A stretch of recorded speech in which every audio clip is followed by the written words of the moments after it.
Jew and fuck it, Stones to Abigail. Who knows? All right, folks. Welcome to the Joe Rogan podcast. I'm your host, not Joe Rogan, but Billy MC. I'm joined. Place. I'm joined by people. Say hello, everybody. Hello. Hello. It's good to be back. I never went anywhere. Well, it's the world's gone places. Hello. Well, you straight to hell. Yeah, it's rather difficult to get everybody together, but then we remembered that, our web series might be a good way for us to use the internet to speak to each other. Yeah. Genuinely not a thought that it had occurred to us. So there you go. The internet. We just would record it on the magical device and would throw it up in the air and it somehow get on the internet. So yeah, we were like, oh yeah, Discord is the thing, and I use it constantly. So yeah, let's. Also, more serious note, like you having free time is a rarity. Mm. Yeah, I same with Toby. I work as just a bit of a silly amount, really. Always at work, and never see my loved ones. So here we are. We're about to flibbit the gibbets. We're about to batten down the mizzenmast, mateys. Bosun's mate, peg leg. Those are words. Is it top of the pirate day already? We're quitting the whole Creepypasta thing and we're just going to start talk about boats and fishing stuff. Yeah, midshipman.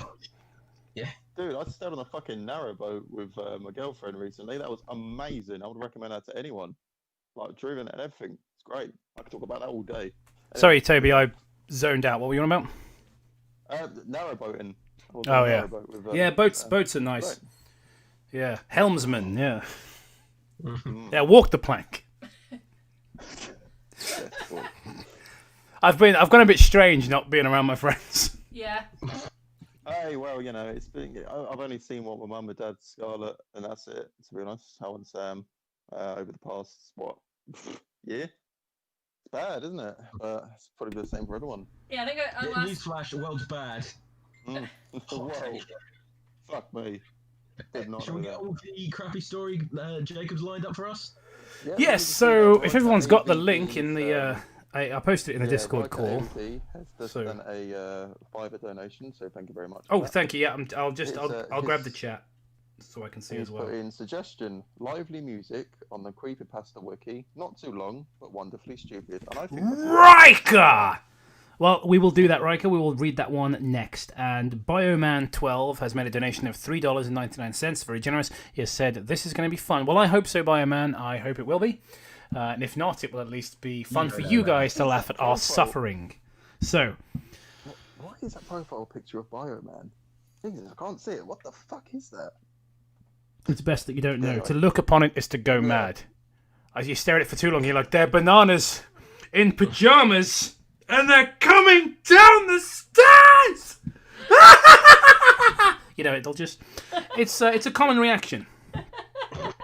So, the Cholpasta wiki's back, but it's called Lolpasta now, and this story is called Naruto, the Macabre Origin. And I cannot remember who suggested it. Some guy, some geezer, some elderly chap in the it's in the Discord, so...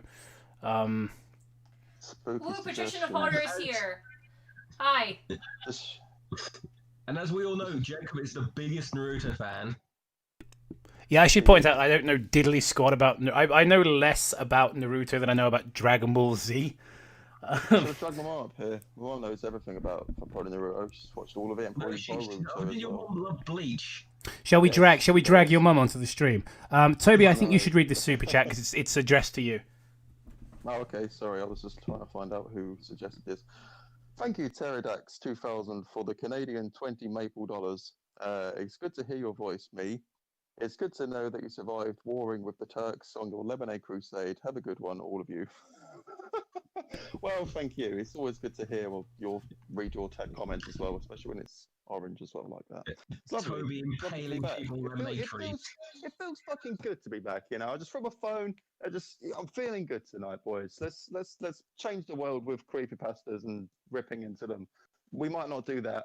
One of these things will be true. I mean, we'll certainly do one of those things. Exactly. Yeah. Yeah, all I know about Naruto, for instance, is I know that some people like to name their children after Naruto characters, even though they're... Really? Yeah. Oh, God, our species is awful, isn't it? Yeah. All right, I'm just going to quickly find out who suggested this. It'll be in the Discord, so let me just scroll up. This was suggested by Specimen. This person's name is Specimen 10 plus 9 equals 21.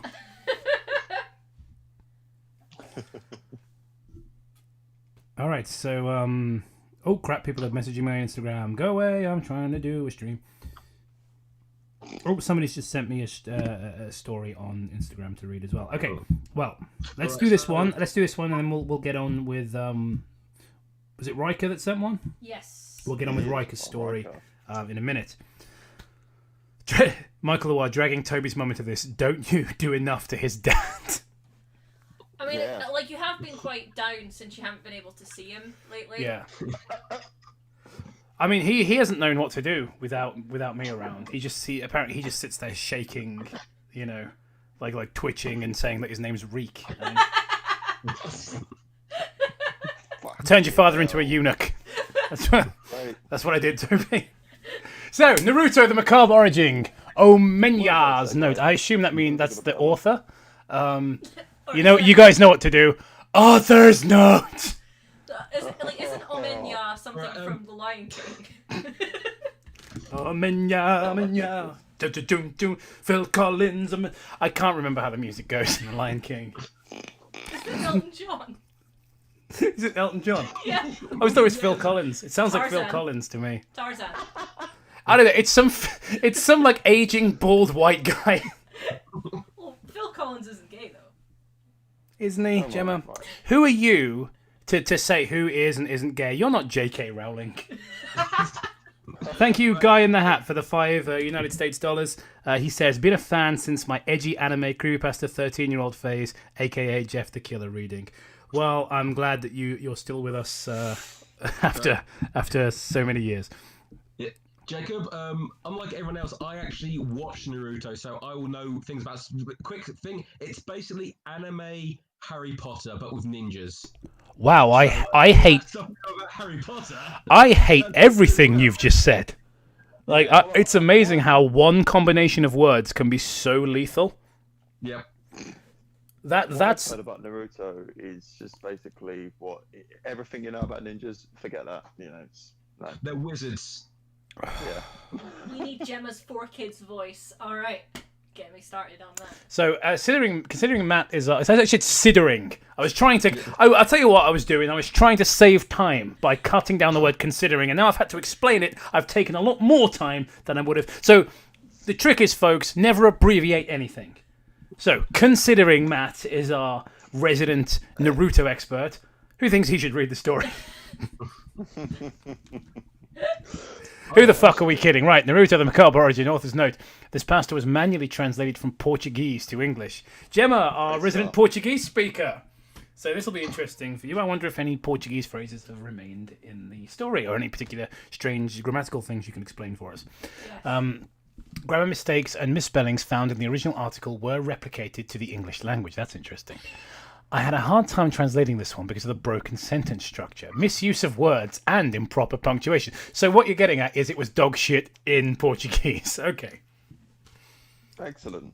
All right, boyos. Where are we dropping? All right. The story. The towers that are tilted. Yeah. Several.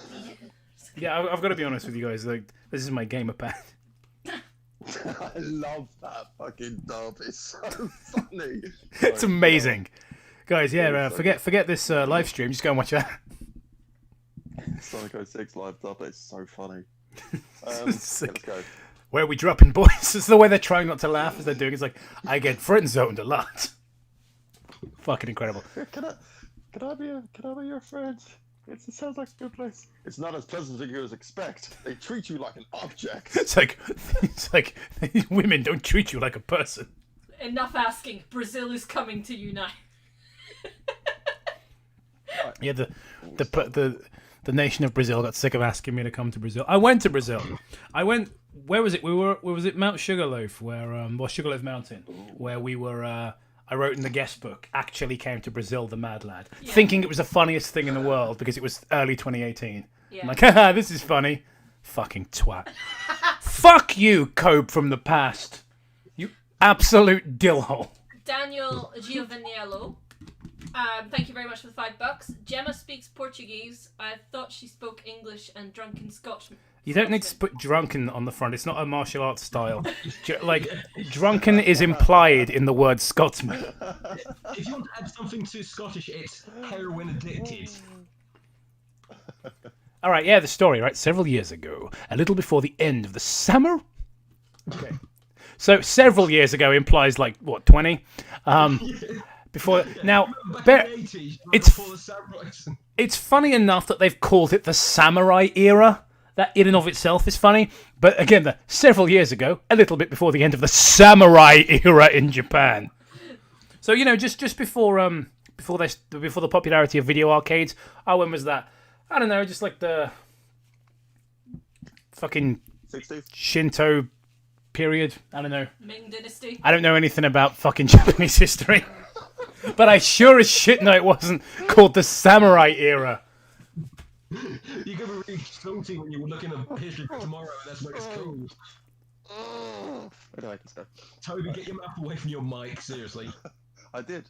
I probably should as well because I'm eating pot noodles. So sorry for the ASMR. I'll take the pot noodle away. There was a boy called Naruto Uzumaki.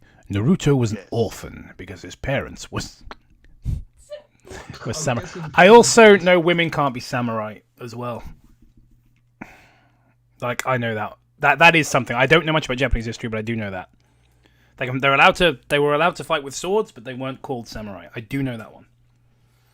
But if anyone in the chat is really into like feudal fucking Japanese history, drop some facts for us, because again, I know a little bit about history. I studied history at college and everything, but I never studied Japanese history. So it was the Sengoku era. Sengoku. It was the Sudoku era. Yeah. Sengoku. Somewhere between. Sorry, it's too good. Now, that was loud, wasn't it? I apologise. Now, samurais. No, they fucking weren't. Unless he had two dads, which just opens further questions. I was like, you can't be a woman and a samurai. I'm not a woman. I'm just gay. That's fine. We're very open to that over in Japan. Not judgmental at all. His parents were samurais and had committed seppuku due to a failure of his father during one of his missions, and his master spared their son, but as punishment they made cuts on his belly and his face as a punishment for his father's sin. 2 years later... Sorry. Hey, but as a punishment... No, right. Due to a failure of his father, during one of his missions, what? A failure of what? Just of his heart? I don't know. He didn't get the tea in time. This is like too many sugar cubes in the tea. I did hear that. I read once that they had a little. The samurai had another sword, like a smaller one, that was used for ritual suicide if they like knocked something over in someone's house. What? Oh god, I died Just like instantly. proper super. It's like that's next level supreme gentleman. It's like, oh dear, I've spilt this tea everywhere. That's all right. I'll get the cloth, and then you've suddenly got to clean up all this blood. Someone's fucking gutted themselves on your rug. Yeah, literally. What did you just look over a thing? You're like, instead of saying sorry, he goes, I deserve a death. Bioman, please, you guys need to read Experiment 84B. Eventually, I want to see your reactions. Okay. I'm screenshotting. Yeah. Oh, you're making notes, are you? Brilliant. Yeah. Okay, so we've got Rikers wants to do next. All right, so. Oh, God, this is fucking dumb. Uncle Octopus, thank you very much. Lift that jug and fill my mouth with that sweet, thick lemonade. Blah! My mouth full of static, sparkling water.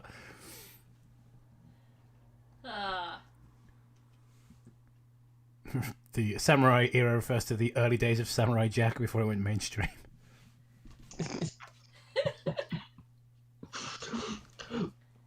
Yeah, this is like, you know what we learned from that fucking other weeaboo one about how dangerous working in an office can be. This is actually just set in like the 80s.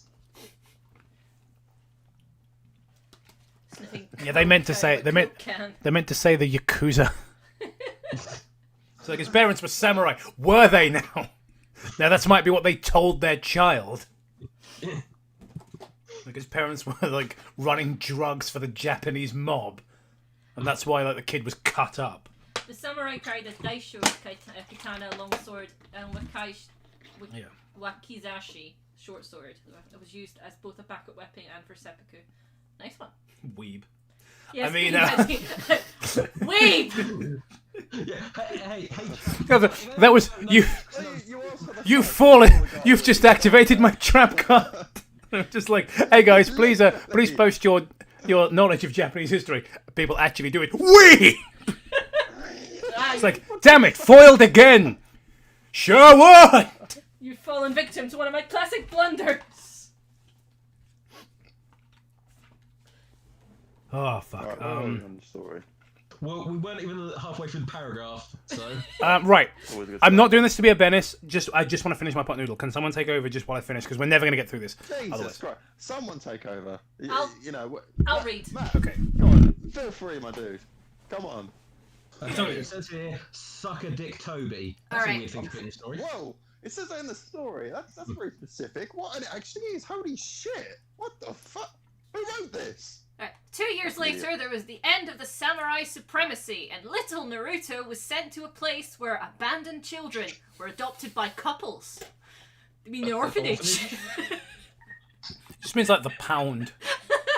The pound shop. Alright, let's see. Alright, Naruto spent his whole childhood there and liked a strong girl that stayed there, not slayed. That slayed there. That stayed there for 2 years. She may have slayed. He liked her a lot. That was called Sakura Haruno.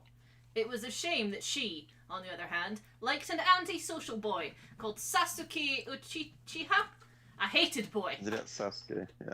For his father to sign a pact that prohibited for the samurai profession in the country. He was pretty. The problem is, I'm picturing. I've finished my podcast now. I'm picturing Sasuke from the Mystical Ninja series. Oh, like yes. the little robot dude with the mohawk. Yeah. And it's just like, oh, he was pretty. I'm just picturing the guy with barely any facial features and like uses his hair as a projectile. Blue Chow Chow, thanks very much. Wait, it's gone. Thanks very much for the $2.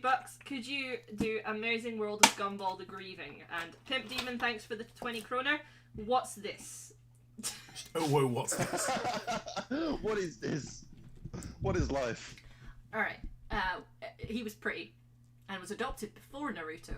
There was a blind girl called Hyuga Hinata who was in love with Naruto because he is a good person. And that liked him because she couldn't see his face with the scars. Brilliant. Besides being ugly, he being hyperactive. Okay. What? Okay, is that it?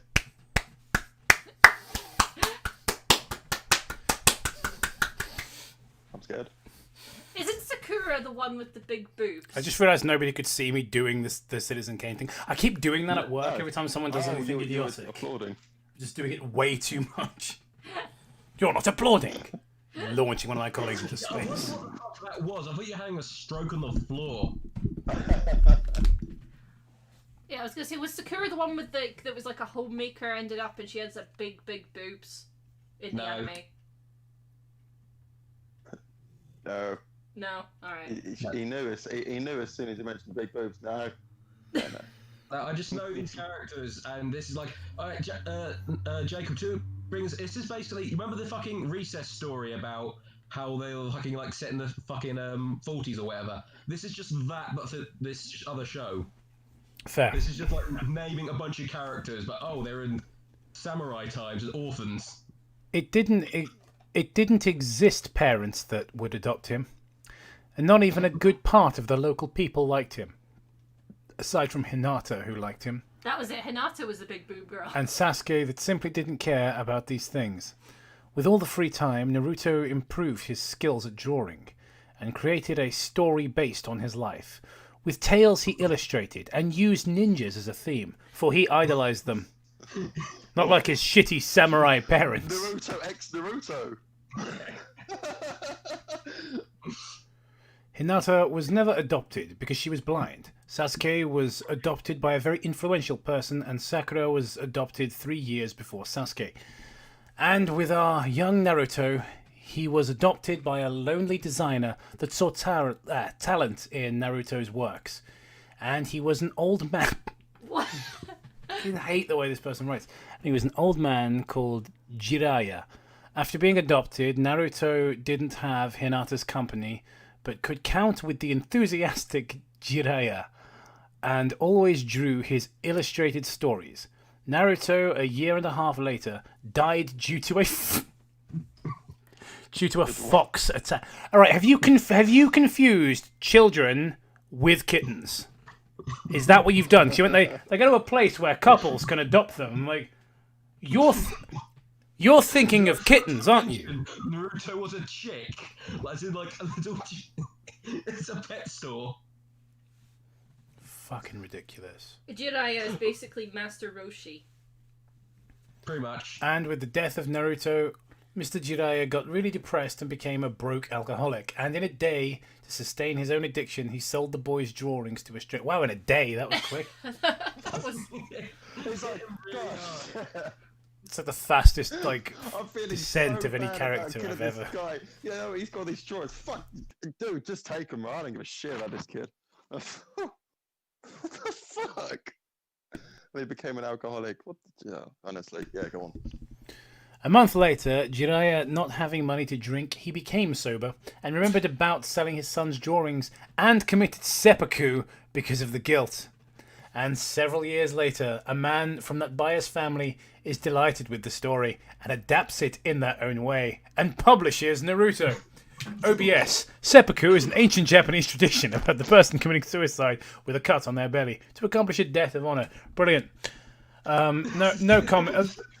I like that it doesn't just say no comments yet. Like, that's optimistic, isn't it? Yeah. Who knew that the massive hit manga Naruto was written like, what was it 20 years ago in samurai times and not fucking yeah, this was literally just Angelica was a crack baby, or fucking was it the Hey Arnold thing. This was just that. Sure, I'll give it that. I like it. Created to Tyrion and Evil Brian, which they are creators. Great. I like it. It's short. It's shit. You can move on. Short and shit.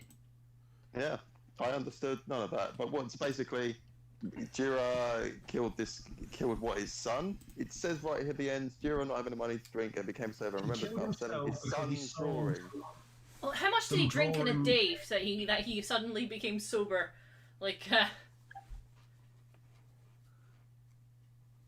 But he said well, this next story is set in the future, it seems, which is interesting. Someone's asked us, will we ever continue meeting Ben Drown's sister? No. Pardon? No. I completely forgot about that, so... I forgot we didn't finish it, because I forgot it was in parts. Yeah, we read the first part, I think. That was a thing? Yeah. That's horrible. That Ben Drown's sister watched him get, what was it? They just killed Ben Drowned, which is his full name, remember? For no reason. Yeah, that was the one where, like, Uncle Joe burned at the stake was like, hey, kids, I'll give you some beer if you kill Ben. Yeah. Alright. That's all I need. Alright, let's crack on. Speaking of crack, we're on to the Creepypasta Wiki now. This story is called Lively Music and was suggested by, was it Riker? Riker! Alright. Are you going to put in the, what's it? Oh, bollocks. Oh, yeah, I've got to include you two fucks, haven't I? Give me a second. I can go if you want. I'm just literally just looking up Lively Music Creepypasta, and I think I found it. Alright, well, I'm going to stick it in here anyway. That's, sounds a bit rude, doesn't it?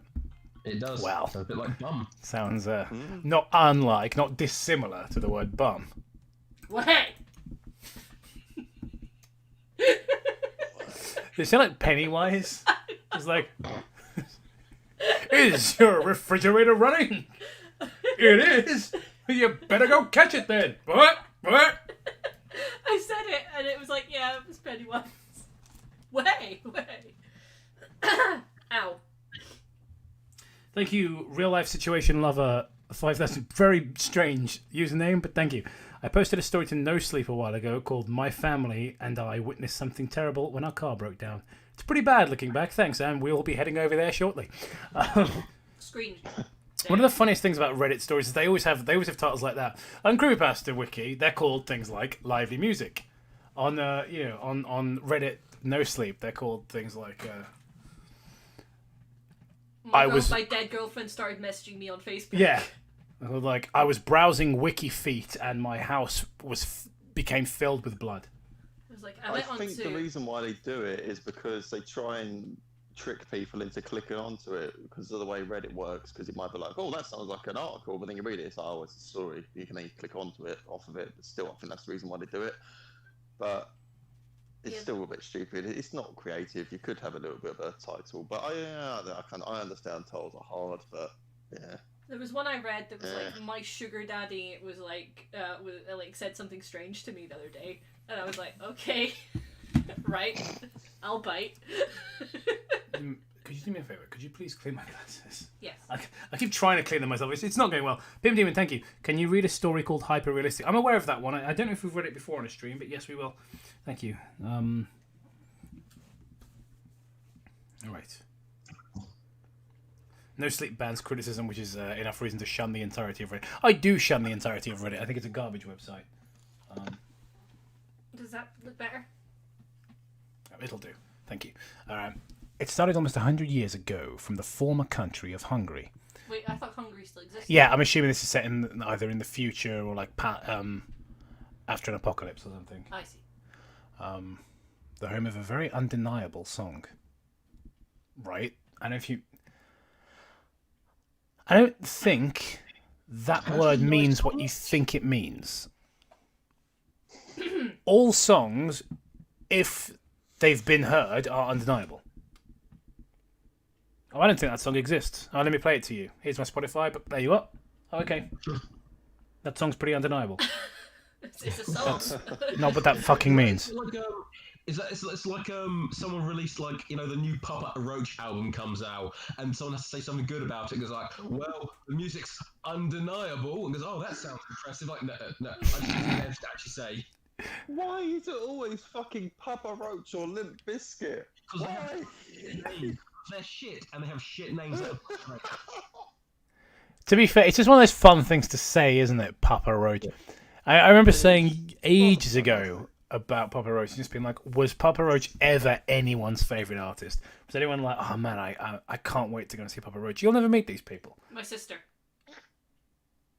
God damn it, Gemma. I'm sorry. Yeah, I mean, we're in public. We're as good as in public. You know what I mean? My sister has to be the one to apologise. My sister went to see 30 Seconds Tomorrow. She's gone. Apologise for being a Papa Roach fan. I mean, come on now. Like, a number one band. I tell you what, I realise that at my job, I don't. On the one hand, I feel like I do fit in there, but on another hand, several of them. Well, we play this game where you have the sort of a Spotify or Apple Music or something on, and everybody, while you're working, you're assigned a letter of the alphabet. You go around and do the whole alphabet, and each of you has to say a song that starts with that letter. It's quite fun. And for H, somebody put on "How You Remind Me" by Nickelback. And I started laughing. And people went, what's so funny? I'm like, well, fucking, it's ironic. It's Nickelback. It's funny. People there just like Nickelback. And I was like, right. Oh, wow. From my point of view, Nickelback's like the Big Bang Theory of music. Some of them like the Big Bang Theory. Oh, dear. So, yeah, nice people. Love them. We have two new super chats, by the way. And so I've made some really good friends there, but it's one of those things where you feel like you don't necessarily fit 100%. Like, you're very well aware that the friendship has come from something that you wouldn't have maybe had. Like with you guys, I met you guys in a social situation. Whereas with work, we actively wanted to become friends. Yeah, whereas I was kind of, with your work friends, you're sort of friends. You end up being forced to be friends with them because it's that or go crazy. Yeah. I'm wording this so badly. I sound really mean. I actually really, really like my work friends, but it does sound. It is weird. I think there's always going to be those things where you meet people and you just think, oh wow, we are from very different kind of worlds in a way. Pimp Demon, thanks for the 20 kroner. Yes, it's garbage, just like Toby's dad. Right, And Oh no. Yep. I'm in the trash. Kenzie Cullen, thanks for the $5. Do you think for a future stream you guys could check out Dumb Jeff the Killer webtoons and our other Bad Creepypasta fan comics? Probably. Yes. Oh, can't wait for that one. As long as they don't do anything with music, I still have like night terrors of waking up to that fucking epic. Was it Creepypasta epic? I mean, that I'm was. so fucking glad I wasn't there for that.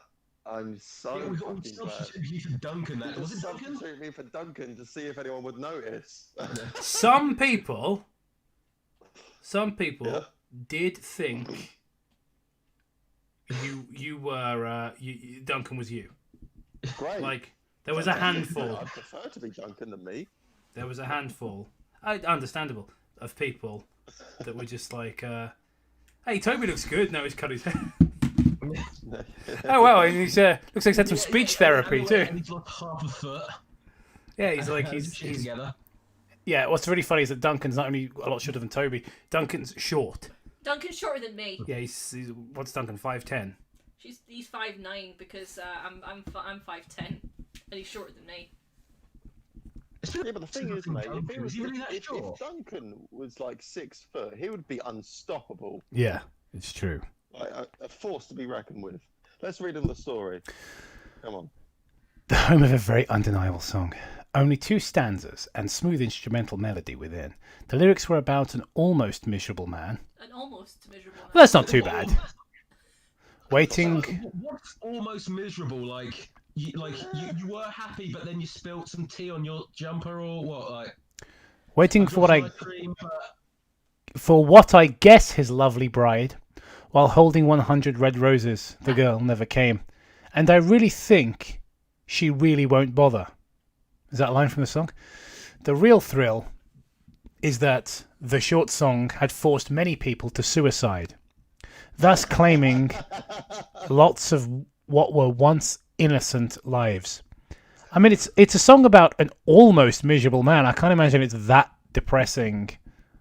Is this about Gloomy Sunday? Yeah, I know the song Gloomy Sunday, which apparently did cause people to commit suicide. This is not what Gloomy Sunday is about, though. Yeah, it's not about... Yeah. Anyway, not important. A song that's short can kill? Question mark. The girl never came.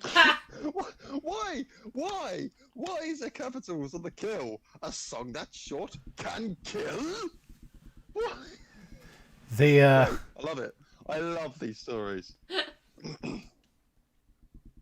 The song was composed and published by a Hungarian man named something I will not attempt to pronounce because Hungarian is a pain in the ass to try to pronounce.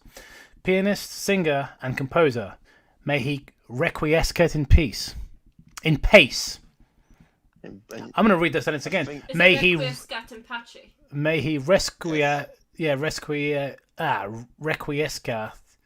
in, and then it's pace. Pace. What language is this? That's in Latin. Italian.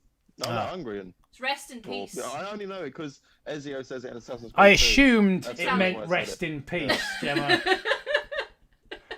Here's the funny thing, I was talking about this at work the other day about how you learn Latin in school for a bit, and but we only learned it for a year, and all we ever learned was like how to say the cook is in the kitchen cooking, just shit like that. And I'm like, when am I ever going to need this? I mean, granted, when am I ever going to need Latin? But I guess it was like it's the basis of many modern languages.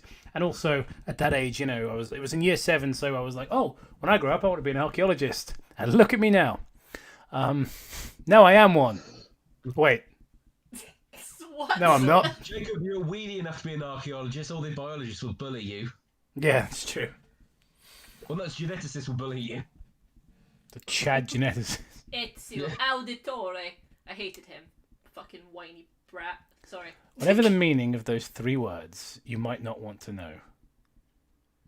Continuing on, the song was entitled as End of the World, but as the song was recomposed by other composers, it was renamed Gloomy Sunday. How in God's name is this still on the wiki? Enough, I think. Yeah, we haven't really done anything towards Creepypasta in, maybe a year, actually. So, did Corona, the very small amount of people who did actually, look for shit and take it off the wiki, did they die? Oh God, what if Lol Skeletons is dead from COVID? No, we need to check on the stats of Lol Skeletons. I'm sure he's still going, bless Maybe him. he's a skeleton. Still fighting the corner of the Creepypasta wiki. Oh, we I love think Lol Matt Skeletons. Pat will do a video about whether the coronavirus can kill a skeleton. Or can it reanimate a skeleton and get it to chase after you like in spooky films in the 60s? Oh, fuck, Toby, I didn't send that to you, but did you know that fucking Michael Bay's produced a coronavirus movie? Are you kidding me? Really? Strap yourselves in, guys. We're Like, apparently reading it's Creepypasta. ridiculous. I'll send it to you after the stream. Thank you. I was muted. Sorry. Where the fuck am I? Oh yeah, I was scrolling down to see if I could find a post date on this, because I was like, so recent wiki activity. I kind of want to read this because it was written. Whatever this is here, the plan was written by Nostalgia Critic Fan 123. Oh, that's a must. Surely there are fewer Nostalgia Critic fans left than 123. Ba-dam, ba-dam, bam, bam. Jokes. A great name for a song, isn't it? It is very, very catchy. It's a great song. First created as a poem by Bela Lugosi's friend, who is, not very hard to guess, a poet. The poem was for his ex-girlfriend, and you might as well never want to know why. You might as well never want to know, but you might actually want to know. I don't know, but you might as well never want to know. Fuck, who writes like this? This is written by an actual Hungarian. This is quite the origin story, and it seems very simple. Simple it is. Simple it is. We got that right. Running Tail, thanks for the $10. Glad to see you guys have recovered. From Stones to Absathoth. You should check out It Came from the Stars. That's going to be on the list. Thank you very much, Running Tail. If my phone will actually let me fucking screenshot things.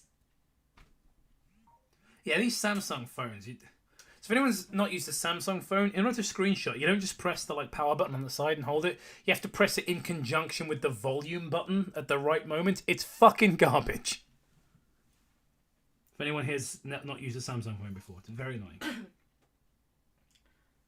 I do, and it sucks. I'm constantly taking screenshots of nothing. This is ridiculous. Yeah. I just got one last week, and I'm still finding it really difficult.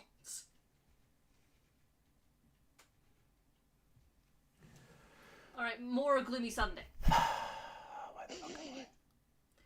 I'd rather just listen to the song by Billie Holiday, to be honest. What about by Billie Eilish? That's a person, right? Yeah. That's a bad guy, right? Yeah, that's bad. Yeah, what about by Billie Eilish? I don't know. I think she'd probably make it more. First. Who's? I'm trying to think of more Billies. Billy Idol. Billy Talent. Billy Piper. She sang that song. Billy Joel. Do you want to? Do you want to? No, I do Billy not from Power fucking want to, Rangers. Billy Piper. Yeah, I'll tell Billy you Billy that much. Cranston. That's the Blue Ranger. Yeah. Billy. I reckon he could probably play a Bob sick Thornton. fucking guitar solo. I bet Billy Bob Thornton is doesn't he actually make music? I think so. Yeah. I imagine it's just Chris Christopherson type music. I expect. Anything's better than reading this, isn't it? Talking about literally fucking nothing. Is better than reading this. Okay. Billy Joe Armstrong. Nah. I'm good, fam squad. Okay, so Just bad guy.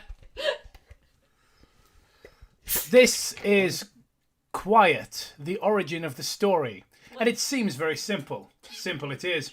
Until you see the suicide cases, all because of the prime suspect, Gloomy Sunday, the Hungarian suicide song. Rated R. The first case is yet to be known. I'm gonna have to fucking gargle. I'm so sorry, guys. I've got a really phlegmy throat and it's gross. Arr, my debauchery was my way of compensating. Gloomy Oh, Sunday. God, but, you know, I bet that is good for doing that constantly at your work. Not really good for your voice, obviously. Arr, Jim lad. Arr. Fuck up. Bosun's mate. Midshipman. Sodomy. Walk the plank. Helmsman. Okay. Jim lad. Pegleg. All right. I'll take over for a bit. The first case is yet to be known, but this one is highly prioritized. The suicide. Okay, wait, can we just bring up the first case is yet to be known? But the fuck does that mean? Words on a page. My instinct tells me that means they don't know who committed suicide. Who was the first person to commit suicide from this song? Which seems bizarre. Why they wouldn't know that. So if you don't know especially when the second person you do know of, then wouldn't they become the first person? Exactly, it's bizarre. Guys, thanks for the $2. Do you, in episode of Bad Creepypasta you hate? Do you have an episode about Creepypasta you hate? Oh yeah, there's loads I don't think turned out very well. And hang on, I've got to answer the question first. So are there episodes that I don't know if hate's the word I use. I don't think Kirby's Deadland turned out very well. Yeah, there's one or two episodes that have like very cringy like humor of the time that's aged really poorly, not just from the memes but from us, like moments where we're like making jokes about triggered feminists and stuff like that. I think it's aged fucking horribly. Yeah, I can't think of it off the top of my head. I'll get back to you on that if I think of any, but I know that there are episodes that I don't like. I don't like Soul Eater Bad Blood. No, I don't think that one's very good actually. Rob. That's not great. And Trevor Reed Sanderson, thanks for the $5 No comment. Just no comments. Very much. Nice horse picture. I will comment on horse picture. Yeah, nice horse. Is that your horse? I like the horse. Hope you're well. Yes, thank you, Trevor. Uncle Palpy for the £5 there. Thank you very much. Seeing as we've got the entire BC crew here, can you read the rake and also make Toby say the N-word? Well, maybe not on a stream. Yeah, you when the stream before we started, we hadn't spoken in a while, and it was our first like chat together as a team. You couldn't stop him saying the N-word. I mean, he was just he didn't even say hello. He was just like just immediately. Yeah, it wasn't like in a playful manner at all. You know, like how there's a joke. No, he was like saying about how he hates somebody, wants to line up against really terrible things. It was fucking shocking too. I've never heard the like. It was honestly. I mean, it wasn't like funny racism. It was like, or even like kind of annoying roll your eyes racism. It was like shocking old school, like hard right, like white supremacist stuff. He was just talking about taking jobs and women. Just fucking disturbing stuff. Thank you, Pimp Demon, for the 50 quota there. I recently read a story called The Quiet Sky, and it was kind of good. Also, the Toppler can fight Superman pretty wrong. The Toppler could absolutely not fight Superman. Absolutely no. Because you sound like you get really bunged up when you're reading that. I was just breathing wrong. I was just breathing wrong. There he is, folks. Toby Mitchell. You might have forgotten that he's a man of intelligence while he's been away. But here he is, Toby. He has forgotten how to breathe. Yes, I've forgotten how to breathe. That's much better now. Toby is a horse girl confirmed. Superman, he'd probably lose, but he could certainly fight Superman, as you were asked there. All right. Toby wasn't saying it to be offensive. He was just trying to greet Gemma as Lovecraft's cat. Do you imagine like Lovecraft's dad buying that cat? And just, you know, what are you going to call it? And he just smiles, reaches into his wallet to take out his N-word pass. Oh, God, yeah. I've been saving this, and I've got the perfect thing for it. Oscar Rock, thanks for the £5. Just donating to do reel the stream some more. Thanks very much. Also, this video is like faulty videos. Thanks. Remember the time Cobe and Gemma played AI Dungeon and their character just yelled out the N-word?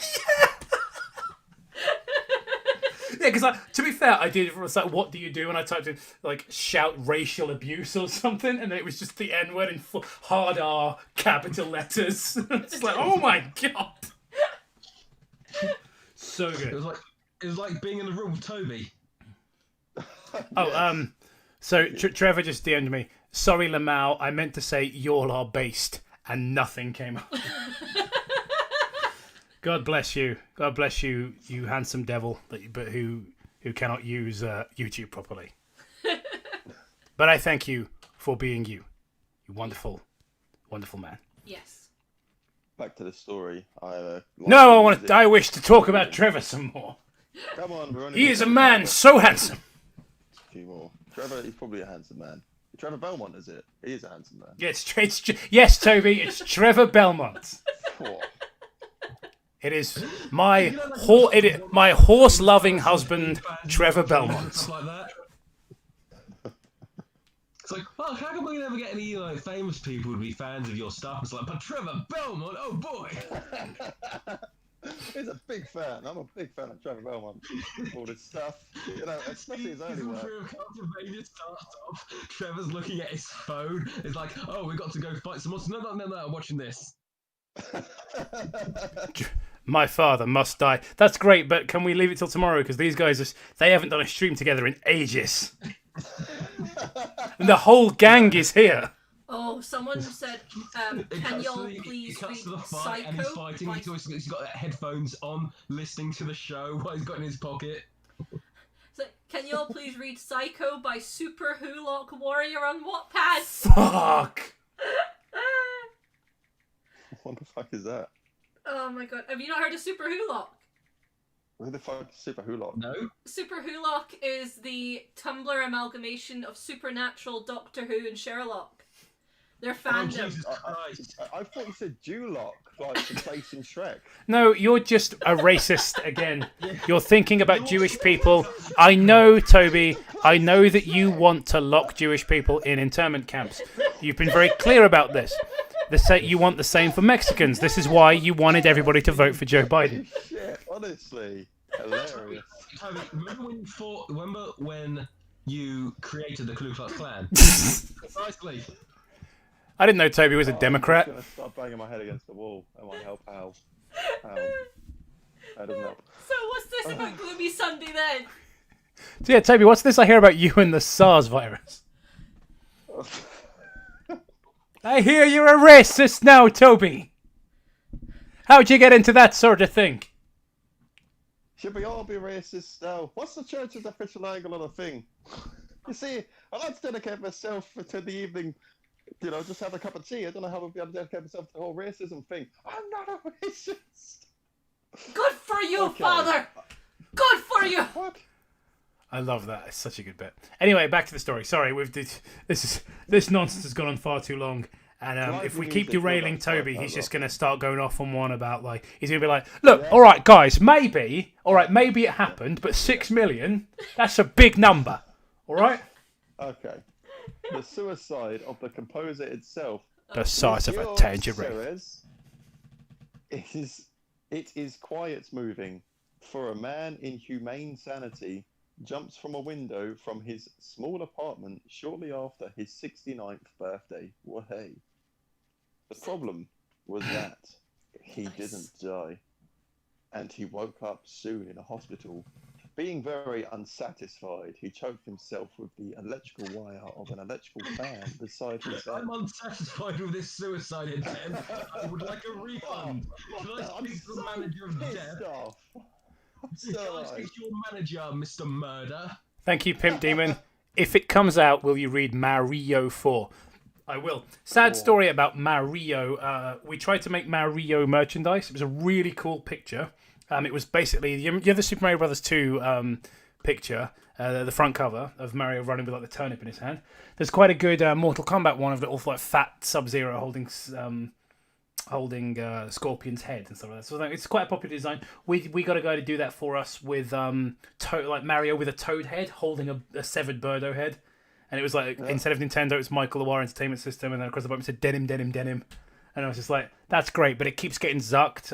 Every time I try to put it up, it gets picked up by Redbubble's algorithm, thinking that it's us uploading the original Mario picture. Well, it keeps getting taken down. It's really annoying. Well, it's a shame because it's a really nice piece of merchandise, and I'd really like to be able to sell it to you guys, but I can't because Redbubble's full of cunts. Yeah, because with Super Mario Brothers 2, also known as I'm not going to continue. Have you seen that thing on Cinemascope where they're looking at is it Justin's Gengar collection? Yes, I've And seen that. they start doing the Doki Doki Panic bit, and they're like trying not to laugh. And Mike's like, "I did not know this. You telling me that it was not Super Mario Bros. 2?" And like, it's so childish, but they're both trying not to laugh. It's very charming. And I normally find Mike quite annoying, but I was just like, I found that very funny. Yeah. Anyway, Well, at last. Toby, return to whatever this is. I don't know, fucking Mpreg or whatever the fuck it is we read these days. Oh no, it's actually Creepypasta. Sorry. Yes. He was that desperate. Imagine yourself getting that lonely. This is it. I can take it. I can't take it anymore. All I have to do now is jump. And then you find yourself still alive in a hospital bed. Why am I still alive? Take me, you worthless demon. Just take me. While saying those words, you are tying a random electrical wire you just found lying in the floor very hard around your neck. Well, I didn't think that was part of the story. I thought that's what you were telling me, just going, this is it. Oh. Can't take it anymore. No, I'm not just... That's it. Can't fucking take I the story. think what happened, clearly, he says that he made a second suicide attempt. What it was he just tried to kill himself, found out that he was still alive, and thought he'd celebrate by having a little bit of a, wank in the hospital, and he thought, I'll try something exotic. And then he killed himself by mistake. I think we have different... I don't think he'd be turned on though, because wasn't it quite an unsatisfying suicide attempt at first? I'm still here. That's his. It turns out that's his kink. It has nothing to do with the song. All right. Well, to disrupt the thrill, they say it was Rizio's, I'm pronouncing that wrong, I apologise, historical backgrounds that pushed him to do the act. They say he survived Nazi forced labour, but his mother didn't make it. After the Gloomy Sunday song, he wasn't able to create another hit. Did you guys hear the way Toby said Nazi forced labour with like a hint of surprise in his voice? And like he was rolling his eyes as if he doesn't believe the Nazis did anything like that. Stop. It's just surprising. Just throw him in. Why not? Throw him into the story. Do you remember? I do remember ages ago we were trying to get Toby on like some guy's Twitter list of white supremacists or something. Are we still doing that? Why? Yes, I remember that. Oh, no. So yeah, who? Well, I can't remember his real name, but it's Two Flex, isn't it? With the wash your ass guy, Tariq Nasheed. It's Tariq Nasheed because he put fucking Elvis the Alien and a bunch of YouTubers on his white supremacists like suspect list on his website. We were like trying to get people to say, "Oh, can you tell this guy Toby's like a racist?" and show that Photoshop picture of him in an SS uniform. Why? Because it's fucking funny, dude. It's not funny to me. It's like, are you kidding me? Like Toby Mitchell, the Happy Nazis, not like some sort of American really tasteless sitcom in America. Kenzie Cullen, thank you so much for the $10. You guys really have to read the plan now. You guys have to smash that like button. The structure is ridiculous. It's as pretentious as you'd expect from a fan of Doug Walker, and Nostalgia Critic Fan 123's page on the wiki is cringy as hell. Well, maybe we will have a butcher. In fact, we'll have to now. We'll have a butcher's at that soon. Yes. All right. We've got a long list of crap we're gonna get after. Like this is. So that's why we should try and get on with this. I'm always Last making year, lists. The cruelty of this world became unbearable. You notice how Toby got really upset when you said lists? Yes. Oh, for fuck's sake. So I have video evidence Oh, it just of saying sometimes that it I've takes seen a second. I'm like, Schindler's right, List. okay, and I'm like, okay, for fuck's sake. It's John, yes, creative. please, mate. I will give you that. It is creative, all right. I will give you that. Fuck's sake. His favourite. So it's like, it's creative, all right? Just like the lies they tell about the Fuhrer. Very creative. Very creative. It's probably not a bad impression of me, to be fair. A very creative bin. To his- Jacob, if you had to make a list of people to take on a train trip, all of this might really be the cause of his suicide, or maybe the song itself that he brought to this cruel, cruel world. To add more information, here are some more cases of suicides believed to be caused by Gloomy Sunday. A drunk man brought his friend to a concert, shot the vocalist of a band who held the concert after singing Gloomy Sunday, and finally shot himself too with his own gun. Laszlo's ex-girlfriend read only the lyrics of the song, and probably hums the tune while reading. Probably. I mean, we can't say for sure. Yeah, committed suicide right after leaving a note with the words "Gloomy Sunday" in it. In Rome, an ancient errand boy heard a beggar humming the tune, got off his bike, gave the beggar all his money. In Rome, I'm pretty sure it's not back in ancient. Yeah, I know. Just because you said ancient errand boy, I just had to look what it actually says. I was confused for a moment then. I was like, yeah, the song was written in Hungary. It's not. Sorry, my bad. I just got really thrown off when you're ancient errand boy. I was like, off his bike? What? It's true. An errand boy heard a beggar humming the tune, got off his bike, gave the beggar all of his money, and then jumped off the nearest bridge. Toby drinks our White's lemonade. It all makes sense now. Yeah, Toby thought the way he sings, he actually thought it was all White's lemonade. As in White's only lemonade. I'm an SS lemonade drinker. It's like, within a week of... I'm a secret racist.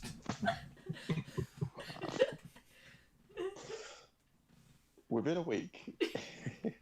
Toby, were you responsible for renaming all the Apple stores into Stormfront? Was that you?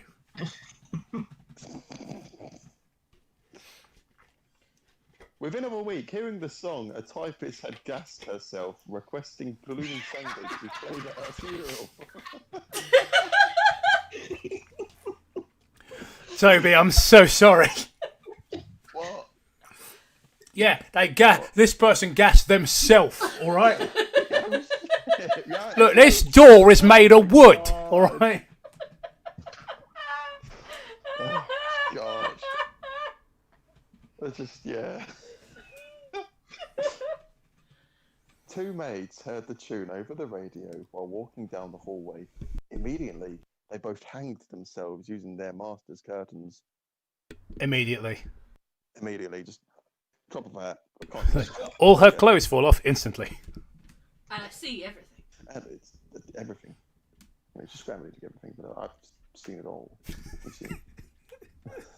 I love that. Now imagine once again, two people committed suicide at the same time, at the same godforsaken time. Would you do that with someone? Mostly after that, in 1 year alone in Hungary, 17 suicides were found with notes quoting the Gloomy Sunday. I've just read ahead and I'm so excited. And now, at this moment, I'm scared. And many, many more.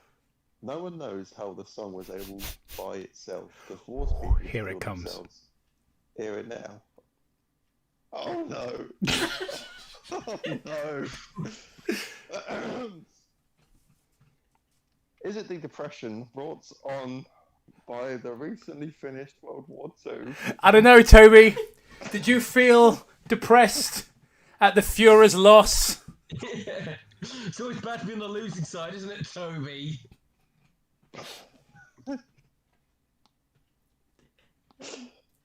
Or by the melody. Toby does it sting lose communists. Oh. Look, guys, I'm just saying we defeated the wrong enemy. This reads like Unsolved Mysteries, but not. It literally is. This is what it is. Like Robert Stack is here. Or the melody of the song can be very lonesome. They tried it once, to remove the lyrics of the song and make it remain in public. But then an old woman played the tune repeatedly loud inside her house, shocking her neighbours. Doors were banged, the police was called, and her house was broken through. The police got inside, only to find her lifeless dead of an overdose. The tune was that strong enough. Now it is banned for the sake of humanity. And as always, there is one thing for sure. Laszlo Javor, the original lyric creator, had very little information over the internet. I assume so. Yeah, he wouldn't have had it, would he? Yeah. No. Chances are that he did not die of suicide. Maybe his death was natural. Not like his friend, Rezo Sherez, who wasn't able to foresee such a lyrical tragedy.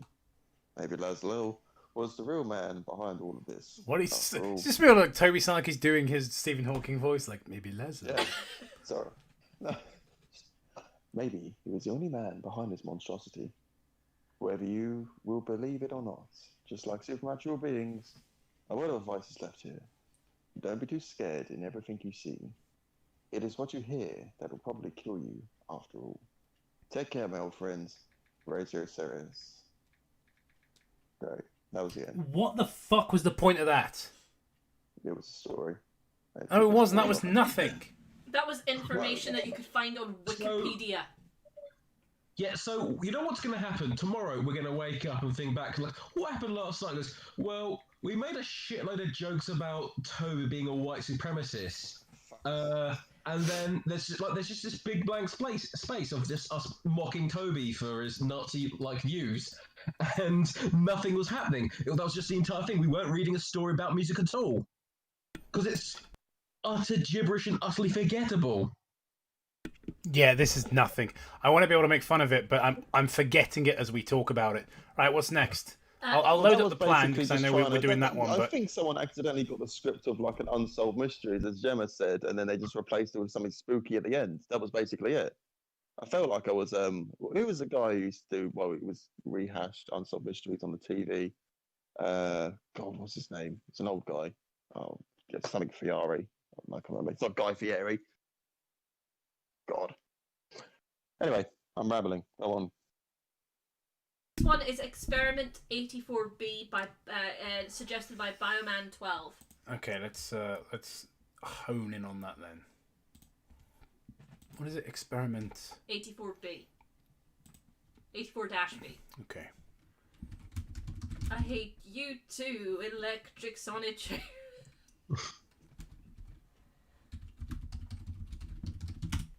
What does the blue name mean? Are you talking about in stream? The people that put blue names are mods. Yeah, one of them I don't remember. I don't remember making them a mod, but they are. It was an accident, but we just kept it anyway. Oh, because we didn't want to be dicks. Yeah. That doesn't sound like us. All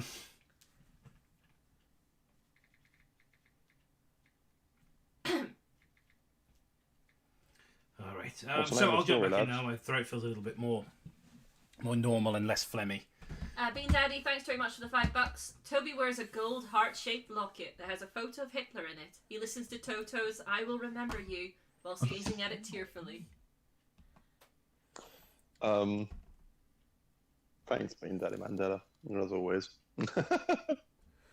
Right. What was the story? 871B. Oh yeah, let me put the link in the Thank you. The chamble. You're very welcome, Ari Artsy, and we definitely will try and get around to reading your super Hulop story thing, Psycho, at some point. Experiment. If anyone does want to send us story ideas, they're welcome to post, to DM on Instagram or Twitter or the Discord, whatever. Many say I am evil, but I'm not. Many say I am different, but I am not. Many say I am insane, but I am not. I am lonely. I walk alone. I can't remember the next line of that song. Something road I've ever known. Or was it a Green Day song? Yeah. I want this on this Boulevard of Dreams. Yeah, there you go. There you go. I just really don't like Green Day, so it's hard for me to remember the lyrics. With no one to comfort me. I walk alone. I'm a lonely man who walks the lonely road. Was it? I walk a lonely road, my shadow by my. I think it's I am lonely. I walk alone. I ain't got a man. I ain't got a son. I ain't got a daughter. I ain't got no one. I'm the lonely girl. Yeah, Green Day. That's not Green Day, no. That's walk alone. That's an old song from like the 80s. On the Boulevard of Broken Dreams. I used to be normal, like you. Funny. I always hated being part of the normal crowd. You should appreciate what you have. You should pray that you never have to feel what I feel. Hate, depression, abandonment, betrayal! Betrayal! Well, we know who wrote this. Pimp Demon, thanks for the 50 kroner. Jacob stares at the door and said with a lustful tone, "Don't worry, I be gentle. Did you like my creepypasta?" And Bioman12, thanks for the $3.99. Been waiting a long time for this. Right, either I just got a weird memory when it said I don't part of the normal crowd. Do you remember the guy who threw an Xbox into the wood and said, now Sasquatch shit? Now Sasquatch Just can go made play me think of Halo that. 3. You should pray that you never have to feel what I feel. The feeling of having two penises, but that are really far away from each other, and I urinate out of both of them at the same time. One of them's on the back of my neck, so when I go to the bathroom, I have like a dual potty system. It's super inconvenient. Oh, hi, Spoonie. What? I wish that's part of the story. I was gonna say, what page is that? You all have lives. You have hope. I lost these things to a madman. He is the one who is truly evil. Not me! In Chris Chan territory now. You are the ones who are bowl lickers. He stole my life, my hope, my everything. He left me to rot after his damned experiment. He welcomed me with open arms. He promised me a whole new life, one better than that which I lived. He lied. He stole everything from me. I still remember the day. I was a strong I boy. still My remember the day I was father taking the took orchard me into a into walrus. the city to see a marching band. Fresh out of The high bit just school. now, when you just said the one better than which I lived, he lied. It just sounds like a Vincent Price quote. One better than which I lived, he lied. You knew, Yeah, we watched, I did a we watched the picture for Abominable Roger Doctor Corman Fives, called The Tomb of Ligma. Oh really? What is that? Ligma nuts got him. It's great.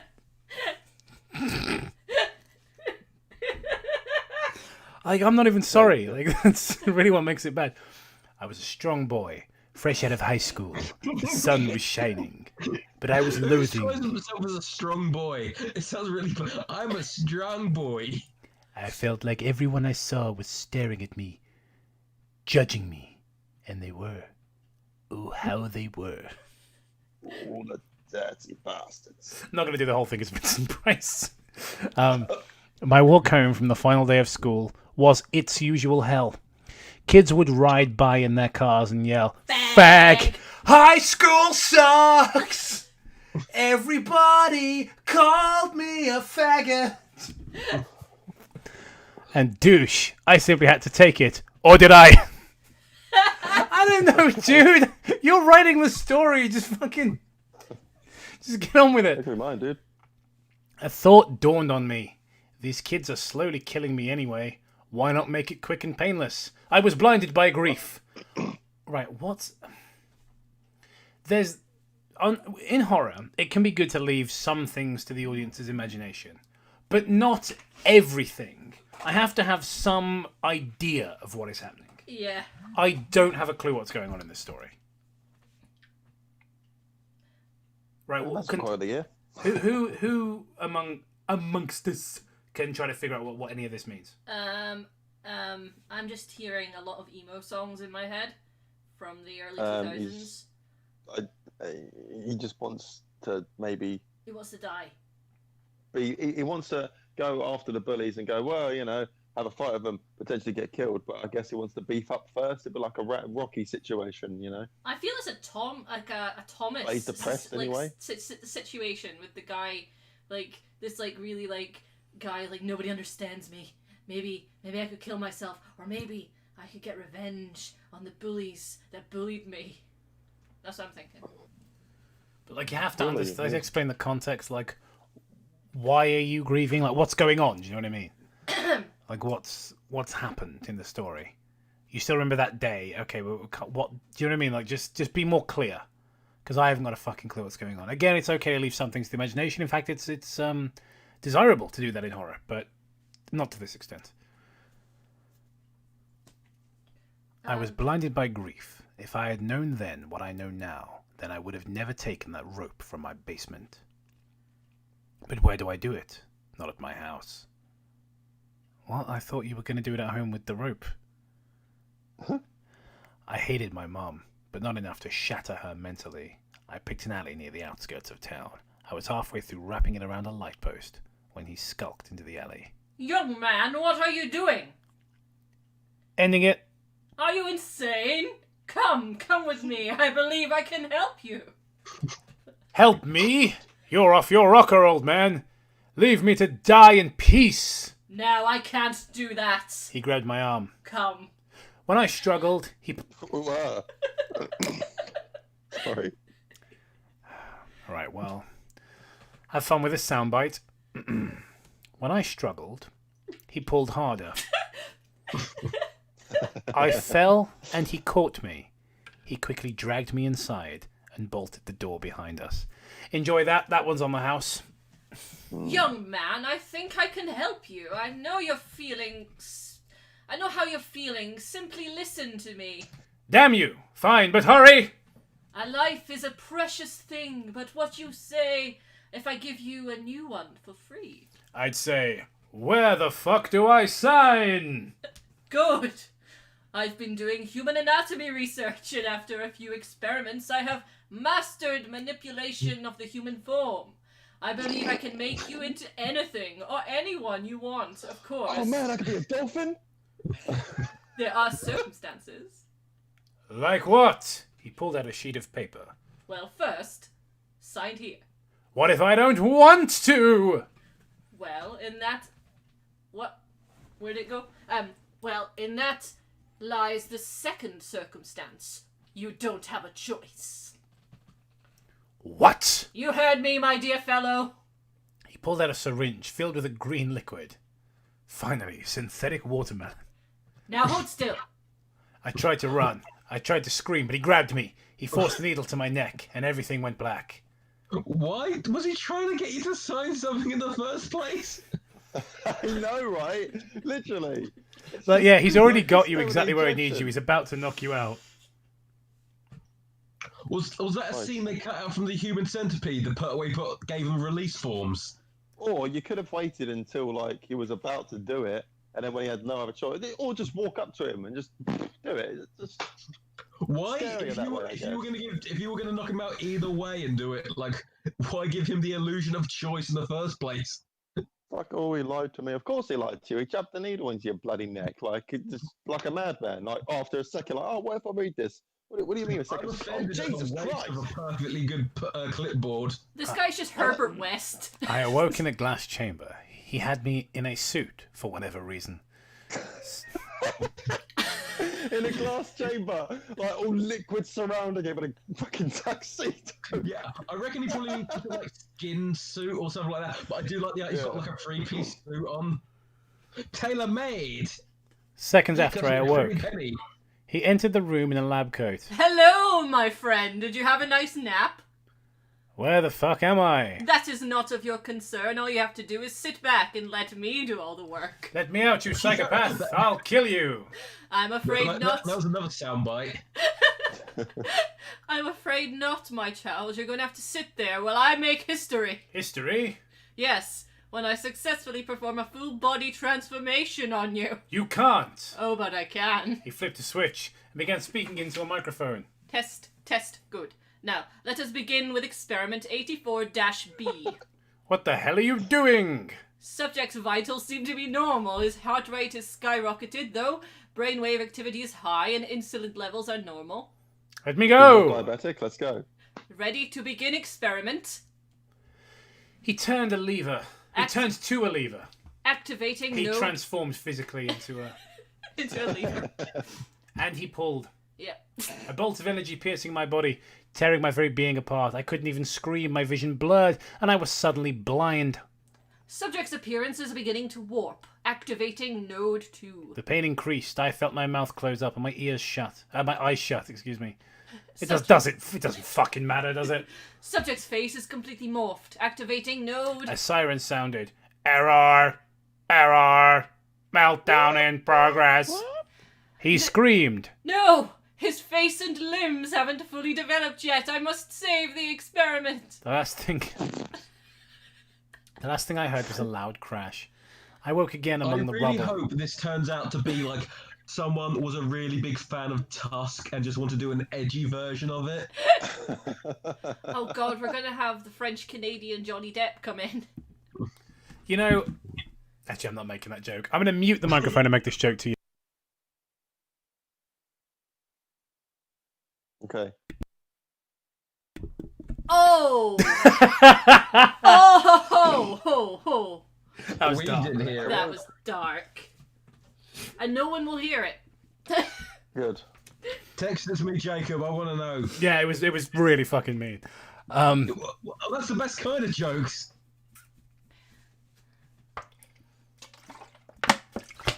Okay. I could hardly see. It was as if a screen of some sort covered my eyes. My mouth felt as if it had been sewn shut. I couldn't breathe, for my nose had shut too, but somehow I didn't need to breathe anymore. What? Gills. I got up, my arms and legs felt strange. It took me nearly a minute to regain control of them. I began to walk through the debris. A shattered computer lay near a dismembered foot. A trail of blood led me to a hallway and then a door. I could hear muffled grunts behind it. I opened the door and saw a policeman heave some fallen concrete slabs away from another door. He turned and saw me. He then screamed and ran.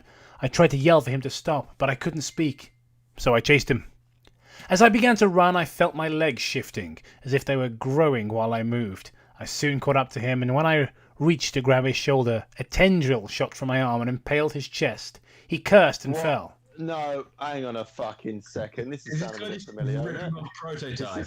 Is this just fucking Slenderman? Oh. Is this a fucking origins? I'm gonna be so pissed off. God, If could it's you just imagine? a fucking edgy retelling of Oh, I've just read Are ahead. you kidding me? I bet he's got fucking no face. Tendril. Yeah. Come on. Uh-huh. Oh, no. Yeah. Right. I genuinely So, okay, gave them more credit than that. Yep. Because if anybody needed an origin story of how they were a fucking bullied child, just like every other Creepypasta character, it was the fucking Slender Man. Uncle Palpy says, Oh, I so thought it was a Shredder so- joined the that's village ridiculous. people. Thank you for the £2. Okay, we've got to get through this. This is great. Daniel Right, so, Bedingfield, go- yes, we going back must. to what- Fucking Toby not, though, said- is it? When he, I don't when think he that's said the he was Daniel gonna Bedingfield. sue- He's not been up to much lately, has he? You gotta get through this. Yeah, he's not putting out any records at the moment. He's probably just hanging out at home watching YouTube, spending all that fucking gotta get through this money on Super Chat. Yeah, getting really mad at his sister for being much more famous than him. For Pocket Full of Sunshine. He had that one song as well. It was like an acoustic song, and he sang one note really high, but didn't quite get there. Ah. It wasn't quite as bad as that song from Fast and the Furious where the guy objectively can't sing in that register and does it for like most of the chorus. Oh, that's Charlie Puth's yeah. song. That I'm killing it all about you when I Dude, see I you again. want I'm to like, fucking okay, get don't through go any this shit. higher because that's the top of your register. No, okay, you're continuing. Please stop. This is origin story. I'll be so pissed off. Well, at the end of the paragraph, you'll have a hint. Right. Tendrils wearing a suit and Yeah, I know. Hang on, right. When I'm going to fuck take over. I caught up to him when I reached to grab his shoulder. A tendril shot from my arm and impaled his chest. He cursed and fell. What the fuck just happened? I thought. I looked over his dying body. There was a gaping hole in his chest. I could do nothing but to save him. I continued to follow the blood trail until I came upon the body of a man. He was crushed under a fallen rafter. I lifted him up, not realizing until later that my strength, not realizing until later the strength that the task should have required. Angrily, I hurled his body at the wall, which was splattered with a rain of blood. I tried to escape the building, but every turn was a dead end, and I continued to search until I came to a bathroom. I needed to get this blood off of my hands. I walked inside the bathroom, I looked in the mirror, and I realized something. I didn't. I'm fucking furious. Are you fucking kidding me? Yeah, I read ahead and saw that. I read ahead and saw the. I read ahead and saw the photo bombing thing, and I knew straight away. There's a couple of super chats you missed. Pimp Demon, thank you very much for the $2. I'm starting to think Bob, the only good creepypasta. No idea what that means, but thank you. Bioman just got you. Thank you. Suppose you did. Thanks. Thanks, man. What the fuck are you getting? I like the way. Okay, it's so guaranteed Slenderman now, isn't it? well, yeah, of course it is. So- Also, like Of I course like it the way that. All right, so I'm gonna do an origin story for Slenderman. Some English bloke, thank you. When you make a villain origin story so awful, it makes Blofeld's backstory from Spectre look intelligently written. I'm going to confess now I have not seen Spectre. Or Skyfall. Yeah, I haven't seen the past couple. Me neither. I don't think anyone has. I think that's why no one's made a fucking Bond movie in a while. But I like the way that you like. Okay, I got knocked out and mutated, and then I became a Slender Man. He put me in a suit because I couldn't think of any other reason why to wear a suit. Yeah, I forgot about that. You're right. He just the guy who was doing the experiment on him just dressed him up in a nice suit. I made the joke about the suit. I was thinking an actual suit, like a a lab suit.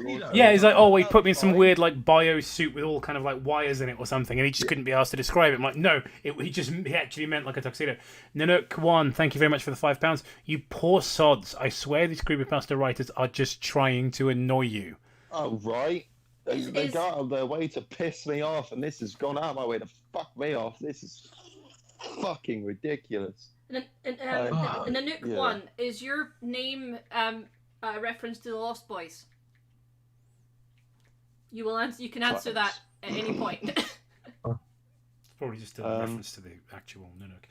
I'm still the whole fucking. I had no way of getting Slender Man in a suit other than the mad scientist who was apparently mutating people in a test tube against their will. So he puts them in suits. Is that where like Is that where like he where all the money goes? Like he's got the formula down pat to where it's really cheap, and then just spending all the money, all the research grant on the suits. It is. He's wearing a fucking Versace suit. Yeah, it's like an Armani suit. It's £8,000 Armani suit on every single test subject. If he put so much money into the fucking lab equipment that he did in this fucking fashion of his patients, fuck's sake, honestly. He would have been less retarded if he said the suit was part of his body. He mutated and he grew a suit. Would be less stupid. When he said suit, I'm just thinking, well, Creepypasta writers aren't exactly known for being descriptive, I did not think it would actually be a fucking full-on suit. That's ridiculous, and that is. Great, it all makes sense now, right? We know how Slenderman was. Someone in the chat was like, if this wasn't about Slenderman, it wouldn't be horrible. Look, I don't mean to be insulting, dude, but like, it absolutely would. Like, what the fuck are you talking about? This was a load of garbage that we couldn't understand before Slenderman came in. Anyway, if this was a story about the Goblin Man or something like that, it's like, I was an edgy teen who was going to kill themselves, and then some random scientist dragged me into his fucking secret fucking butt cave, and then knocked me out and put me in a suit and mutated me, and now I'm the Goblin Man, would still be as retarded. I was hoping it was like a Herbert West thing for like Reanimator.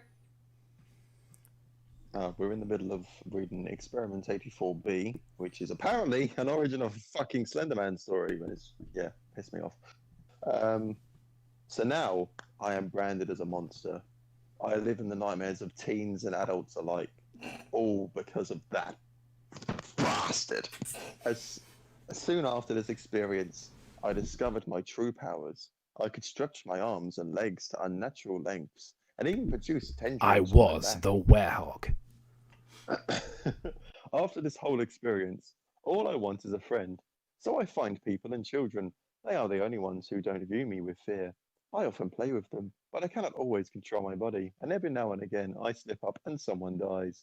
It's not my fault. I only seek companionship. This is my burden, and I carry it eternally. Okay, so let's just ignore that. Okay, it is what you slip up and you stab people. That is 100% your fault. You know this. Stop doing it. Oh, this next paragraph is fucking. I do enjoy pictures. I like sneaking into them. Right, Toby, I need you. I can't really say it out loud. I need you to look in the chat before it disappears at Uncle Palpy's most recent comment. Uncle Palpy's most recent.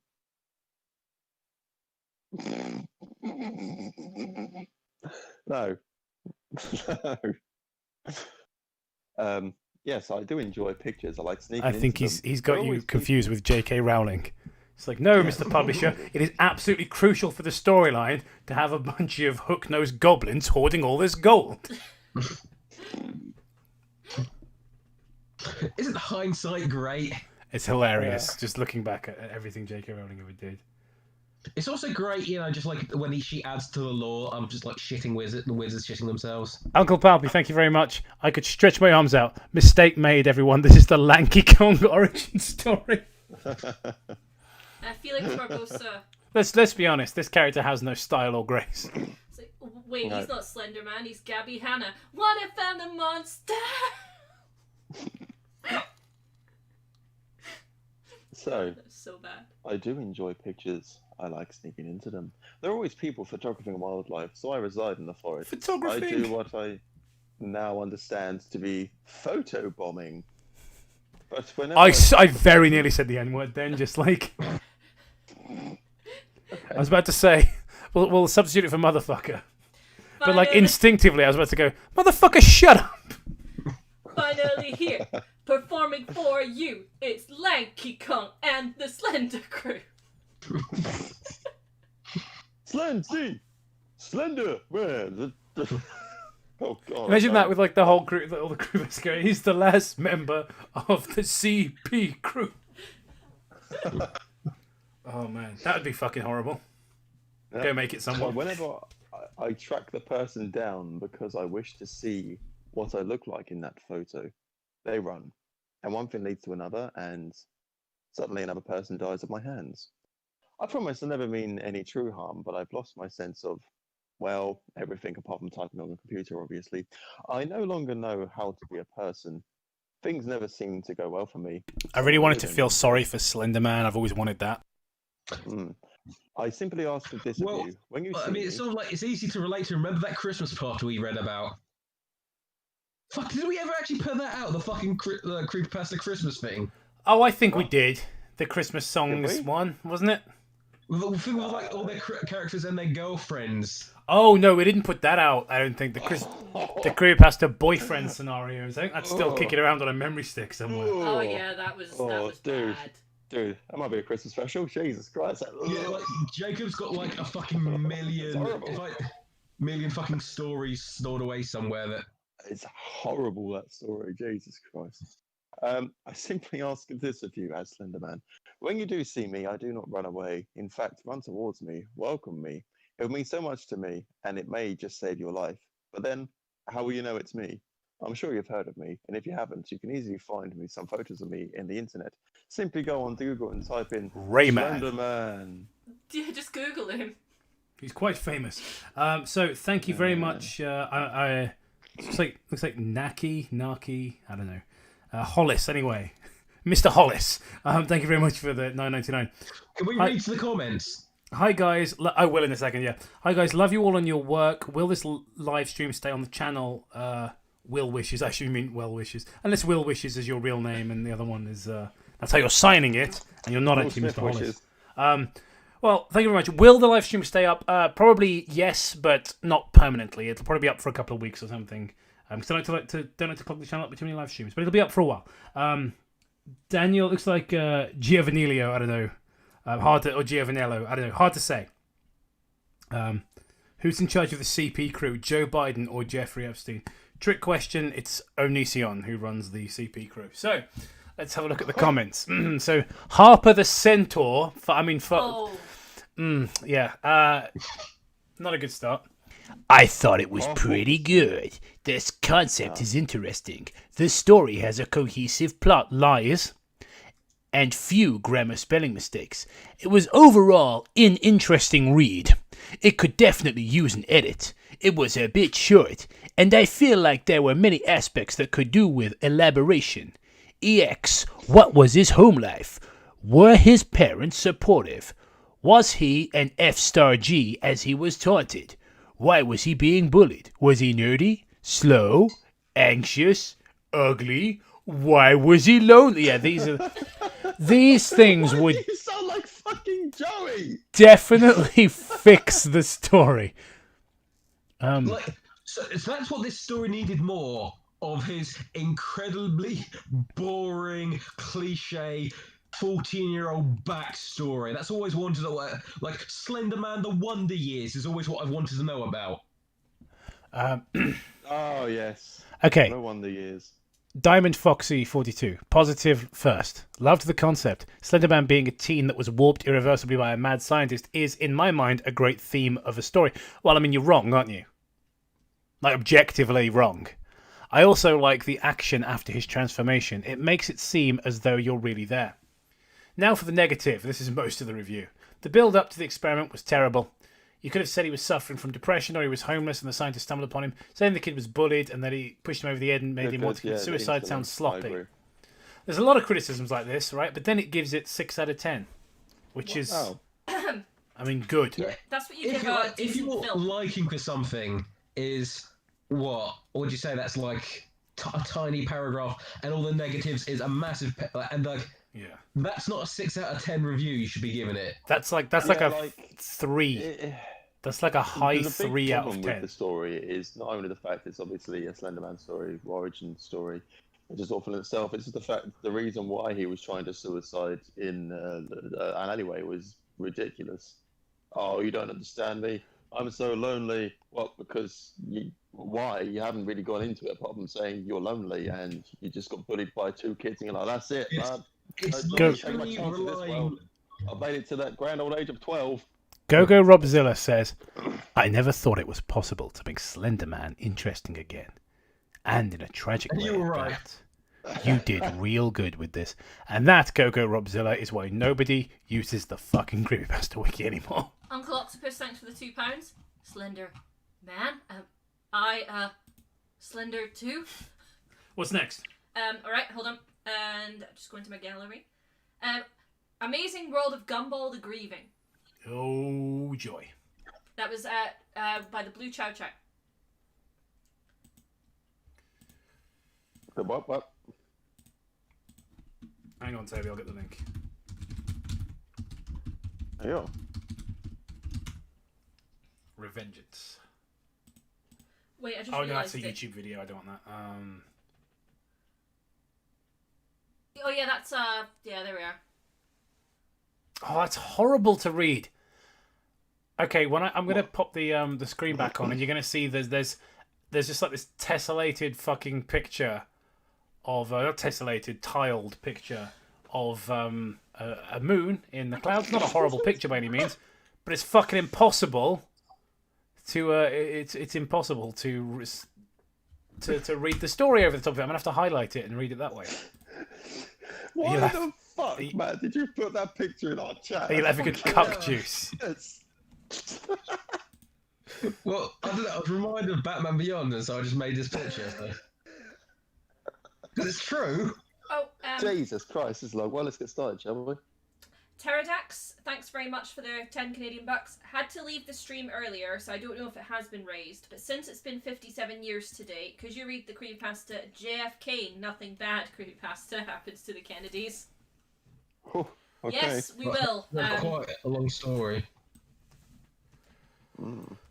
I have always loved Cartoon Network as a kid. Look how badly designed this website is, by the way. On the phone, it seems to be all right. Oh, okay. Yeah, on mine. On PC, it looks awful. You have to take my word for it. I mean, people in the chat will see, because obviously they're getting my screen rather than yours. Yeah. But it'd be pretty weird if I could show them your screen without your consent. But I am working on that. It's a little annoying to me, but not that bad. I've seen worse, but... Do you remember the Jeff the Killer wiki when it used to have pictures of Jeff all around the back and you couldn't read shit? Yeah. That was definitely worse. And then it was the cats. Just the Kittens wiki. Yeah. Which, I normally don't support that kind of trolling, but it was Jeff the Killer, so, have at it. Thank you very much, Pimp Demon. Why can't authors create good stories like the disappearance of Ashley, Kansas? Also, when hyper-realistic coming up? I think it's next, isn't it? Yeah. I love Disappearance of Ashley, Kansas. I think it's brilliant. Yeah, I'm just doing them in the order I screenshotted them in, so... I have always loved Cartoon Network as a kid. As I was growing up, it was my all-time favourite channel to watch. Even today, it has some good shows, like Adventure Time and Regular Show. One of the newest shows on the network, The Amazing World of Gumball, is a cute and mildly entertaining show. Not really my cup of tea, it's a little immature, but my little brother seems to like it a lot. One night. Quick question, does anyone know about anything about the Amazing World of Gumball? I do not. I know it exists. I've seen episodes when Logan was It's a good really, start. really young, but we preferred to watch Well, there you go. Adventure Time. So That doesn't matter. You've watched one episode. That means Yeah. you're now the expert, resident expert in the room. okay, So thank you, Gemma. you're welcome. One night, I was watching Adult Swim when I realized that I'd been up so late that I hadn't even kept track of the time. It was already 4 a.m. and it was time to look for beans with the boys.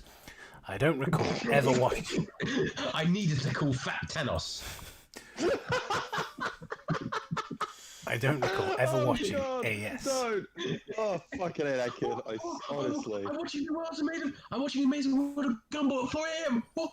What is AS? I know, this late. So I stayed awake Adult Swim. to see what would happen when it ended. A little bumper showed up at the bottom of the screen during a commercial break. It said that a special episode of The Amazing World of Gumball was about to come on. I was a little confused about an episode of a very popular new show coming on this early, but I was bored and decided I would watch it, thinking it might come on later in the day so I could spoil it for my brother. Sort of mean, I know. Why are you reading it like this? I love the voice. No, keep it. Pim Demon says Jacob talk in the doctor voice, and thank you very much for the 20 kroner. Alright, I'm going to have to talk in that voice now. Sorry, Toby. After the next paragraph, maybe. Go on. The flashy and energetic intro theme played.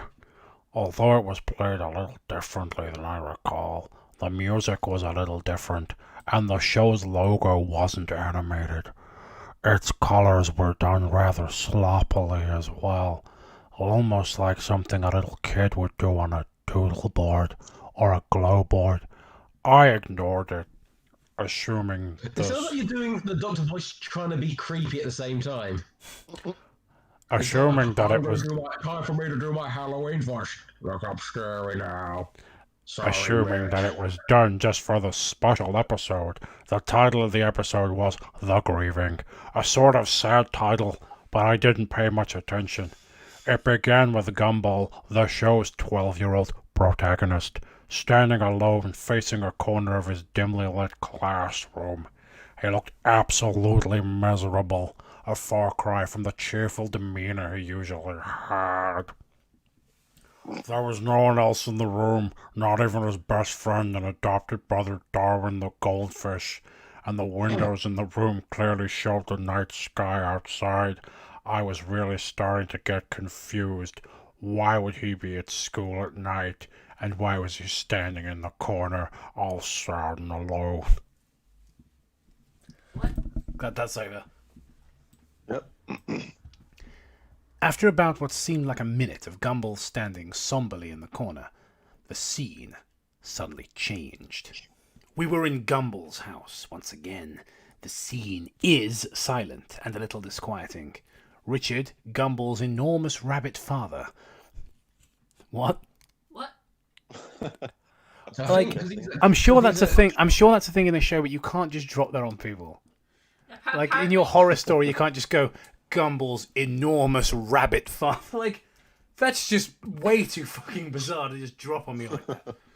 Apparently the creators of The Amazing World of Gumball referenced this creepypasta in the show. It doesn't surprise me. I mean, if something gets popular enough, I mean, Squidward Suicide eventually, like 10 years after it was written, appeared in SpongeBob. Yeah. Really? Yep. They're in like there's a bunch of TVs, a bunch of like doors, I think, opening into different fucking dimensions or something. Like, oh, where do we go? What do we do? And they open one, and it's like a static TV screen with the scary Squidward face coming at them from Squidward Suicide. I'm like, that's a somewhat amusing reference, I suppose.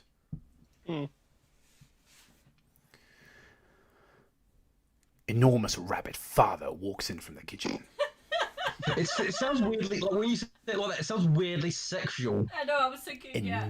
Richard, Gumball's enormous rabbit father, walks in from the kitchen. His dick out. He looked even more miserable than Gumball had in the previous scene. They knew the thing to do was to start working out and rubbing oil on each other. What? Richard isn't wearing his usual attire. Oh no. He's dressed Assless chaps. in in a fancy black suit. A little uncharacteristic of him. He's about to be put into like a gaseous chamber. Was he experiment or was it a 42A? As he's usually a slob, he sighs and slumps down onto the sofa, putting his ass in the air, and starts slobbering intensely. No, excuse me. He starts sobbing intensely, sounding like someone who had just lost something important. I was starting to get a little creeped out, as I'm sure we all are now that I've made this weird and sexual. Where was the silly, fun cartoon that I usually looked forward to? I was probably on Cartoon Network instead of Adult Swim. Is where it was. This was something completely different, which is why it aired on a different network. I was beginning to think it's part of Cartoon Network on just this part of the evening. Oh, okay. Yeah. I thought it was. I thought Adult Swim was like a whole channel. I don't know if it is now. It depends on what time period. It probably is in America, maybe a whole channel. So Cartoon Network and Adult Swim have been the same channel, and sometimes they've been after Watershed. It's now Adult Swim. I don't fucking know. It could be either one. Yeah, I only had 4 TV channels till I was like 20. So yeah, you just stuck with Treasure for most of your fucking life. So yeah, I don't really know any you of didn't this. even get Channel 5. I don't know that. No, I'm from fucking East Kent. We never got Channel 5 around here. Yeah, we had Channel 5 in Scotland. Yeah, you also had heroin addiction. Yeah, you're in no position of about fucking the worst documentaries on there, like 30 top fails on live television, or you got all these B-listers come on TV talking about the times. It's the worst thing ever. Yeah, literally the only thing I can ever remember about Channel 5 was it didn't have any actual sports. It had to use a bunch of made-up sports, and it used to show softcore pornography when Channel 4 stopped doing it. Yeah. Pimp Demon says, "All right, I don't have a booner. That's good." That's bad. All right. The semen contains potassium benzoate. That's bad. I was beginning to think this might have been something the creators did as an experiment or something. A test of the animation or sound, perhaps. Though it couldn't have been. Aside from the opening theme, which was still different from the final shows, the episode had been much quieter than it usually was. Only subtle sounds and very little music, and the animation was not anything to write home about either. It was done a bit like an amateur Flash on Newgrounds. What? The character designs were somewhat sloppy and rushed looking, and the real-life backgrounds, you sure you weren't watching Nickelodeon? The real-life backgrounds used for the show looked different. As confused and somewhat frightened as I was, for some reason I kept watching it. He hasn't even bothered trying to explain his motivation at this point. Yeah. It was 4 a.m. and for some reason I kept watching. Poor Richard was still... watching haunted... I'm watching haunted TV shows at 4 a.m. Pennywise pushing. Poor Richard was still sobbing on the sofa as the front door opened suddenly, making me jump a bit at such a loud noise. And Gumball's mother, Nicole, a blue cat like him, stepped in. Like Richard, she wasn't wearing her usual outfit. For some reason, she was in a black dress and was wearing a pretty black hat to match. Nicole sat down on the couch to comfort her husband. Although she was looking a bit saddened herself. By this point, Richard's crying had begun to get more pained and miserable sounding. This wasn't the normal cartoon crying on the show. This was realistic and almost depressing crying. So you're saying it was realistic? It's like depressing crying as well. Oh my god, there's so much left. Aye. Finally, after what seemed like hours. This is so much like every one of these stories. It's like they have like a sort of like lost episode bingo. Yeah, the fucking Mad Libs. Yeah, this is just dead Bart with the names changed. Yeah, literally, right. It's like, and Homer, his enormous rabbit father.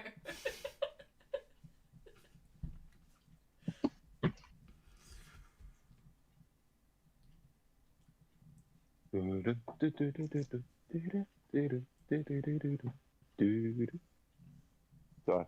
It's like Teddy Bear's Picnic. People got so zoned out of this story. It was like humming nursery rhymes.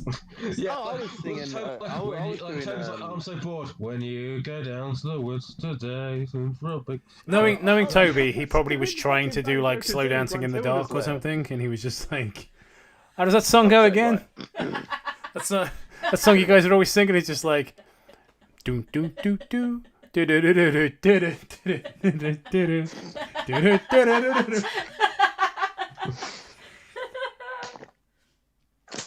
All right. Look, Toby's so bored he just starts singing show tunes. He's like, oh god, and he just like start hearing the background, and he just bursts out singing Gummy Bears, just to block out the sound. Just start singing the Gummy Bears theme tune.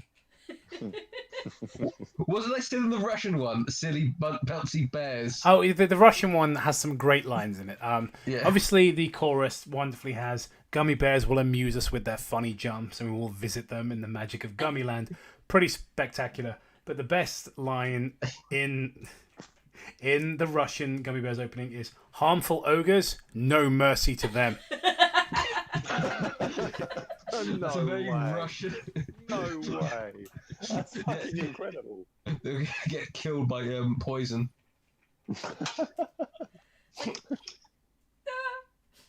If you go down to the woods today, look out for fucking Novichok. Seriously. Ogres are enemies of the Kremlin. Okay. Where the fuck are we in this story? Rabbit. Who cares? It's just dead bar.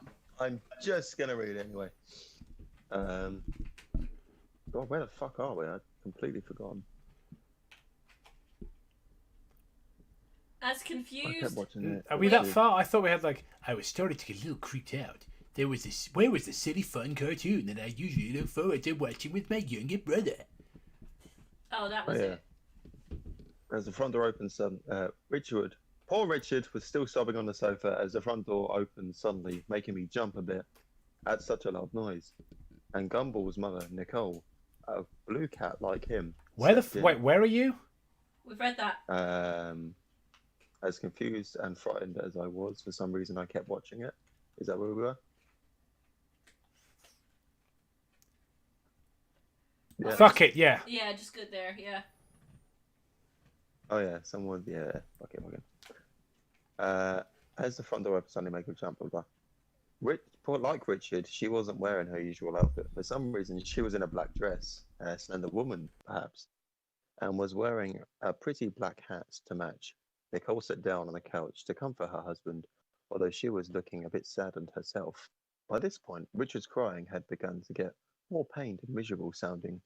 This wasn't like the normal cartoon crying on the show. This was realistic and almost depressing crying. They said it. It's fucking realistic, boys. Fuck's sake.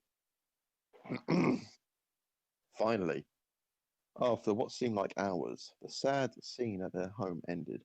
As it shifted back to the school, we weren't in Gumball's classroom this time. We were in Principal Brown's office. Nicole and Richard were there in their usual clothes, looking more normal and happy than they had before, but still slightly worried. Principal Brown, however, looked Who extremely writes sad. this shit? Like, People with more time on their hands than me or you, probably. They're just shit. He quietly and somberly informed them that their children, Anais and Darwin, were not present after lunch earlier that day. They hadn't been seen at all the rest of that day. Nicole was instantly furious at him, and she began spouting various fucks and calls at him.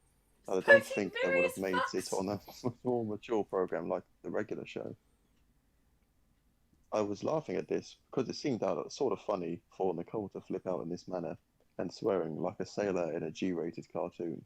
But my outlook soon changed when Principal Brown told her something else after she had finally quietened down.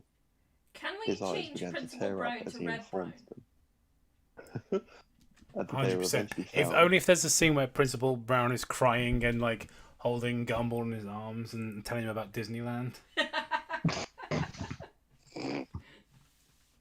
So if you aren't in the Discord, we have movie nights. And one of our movie nights, we watched a film called Strike Commando. Anybody who's in the Discord who's on the movie night will know Strike Commando of our Red Brownathon, which has been, I think, four or five films so far. Four 4 films we've done so far. This has been the unanimous favourite. It is a movie where everything explodes. Yeah. Red Brown doesn't stop screaming for most of it, except for the one scene where he has to. He's crying, holding a dying Vietnamese boy, telling him about the cotton candy trees and Magic Genie in Disneyland. Fucking funniest thing I've ever seen. And me and Daddy's like, how much do I have to super chat for you to move on to the next story? I know, right? $1 million. Strike Commando! Right. Greatest spread film ever. His eyes began to tear up as he informed them that they had Are eventually we been actually found, going to read all this shit? but they had not been found alive, and he went Jacob. into graphic and nearly nauseating detail describing how their bodies were found. Their parents were sitting in utter shock. I could hardly believe what was happening. How could such a cheery and fun... Is this what it's going to be? Every fucking time something goes creepy. How could this happen in a kid's show? Are you creeped out yet? Just checking in. Yes, because, Toby, as we've established, this is just dead Bart. Yeah. It's can hardly almost believe as what was bad as the people, as the comedians they used to put in those 100 greatest TV shows of all time shows on Channel 4 that were like, oh, I wonder what these people were on back in the 70s when they created this show. I wonder if they were on drugs. Oh, they must have been on a shit ton of drugs when they made this. I'm so bored. I'm just going to have a look at the comment section. The Expert 11 says, 10 out of 10, man. 10 out of 10. Im ruined now. Squilliam Fancy Son Official says, congratulations, bishes. Your childhood is ruined. Yeah, I agree. If I was reading shit like this as a kid, I'd call that a ruined, perhaps wasted childhood. I think the one he edited was the episode where Gumball and Darwin get lost in the forest during a field trip. 9 out of 10, a little bit scary, but the Darwin part was a bit bland. Pterodax. Where the rest of it was really exciting. Yeah. Pterodax, thanks very much for the 5 Canadian bucks. Was Strike Commando directed by Bruno Mattei, or am I thinking of Robo War? They were both directed by Bruno Mattei. Yes. Or Vincent Dawn. Yes, excuse me, to use his proper name, Vincent Dawn. But Strike Commando is extra special because, like I say, everything blows up. There's the climax of the film features the hero shooting up an embassy of a sovereign nation. Yep. It's got stock footage of a cockfight in it. Mm-hmm. Excellent. It's amazing. It's the perfect Bruno Mattei Red Brown movie. Like you couldn't, because we were debating after we watched Howling 2 on Discord on movie night. We were like, is this the best Red Brown movie? And we were saying it's certainly the best made film we've watched featuring Red Brown, but it's not the best Red Brown movie because he doesn't blow anything up. He doesn't scream as much. It just isn't on that level of insane cheesiness. All right, Jacob, is your one of a Red Brown movie? Yeah, of course yours a Red Brown movie. Yeah, I'm trying to. It's been ages since I've watched any of those things, so I just remember it's like I can only just remember the bit with the hang glider, but I just couldn't remember if that was Red Brown or someone else. Your was the first Red Brown movie we watched on movie night. Yeah, that was a lot of people in the Discord. That was their introduction to Red Brown, an almost fully naked blonde barbarian fighting robots and dinosaurs. Yeah, we had. I think, are you going to show them the real Captain America movies? Those Not are those fake poser ones. Fucking dull, really dull. So the next one's hyper realistic. The next story. Hyper realistic. All right, let's crack on. Yeah. And then afterwards, it is the story that Real Life Situation Lover 5000 put on No Sleep.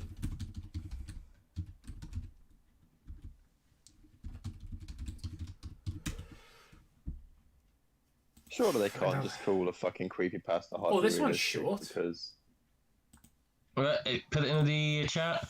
The one I've been spamming with Don't need those to, mate. pictures. It's two paragraphs. see Waste that. of time. One hyper-realistic morning, I opened my hyper-realistic eyes, only to find that my hyper-realistic No. sheets had been torn off my hyper-realistic bed and strewn about my hyper-realistic room. I decided, with my hyper-realistic brain, to jump out of my hyper-realistic bed to find the cause of this, only to notice that when my hyper-realistic feet touched the hyper-realistic carpet, it was damp. Looking down with my hyper-realistic eyes, I saw that it was covered in hyper-realistic blood. I opened my hyper-realistic mouth to scream, but hyper-realistic blood started to pour out.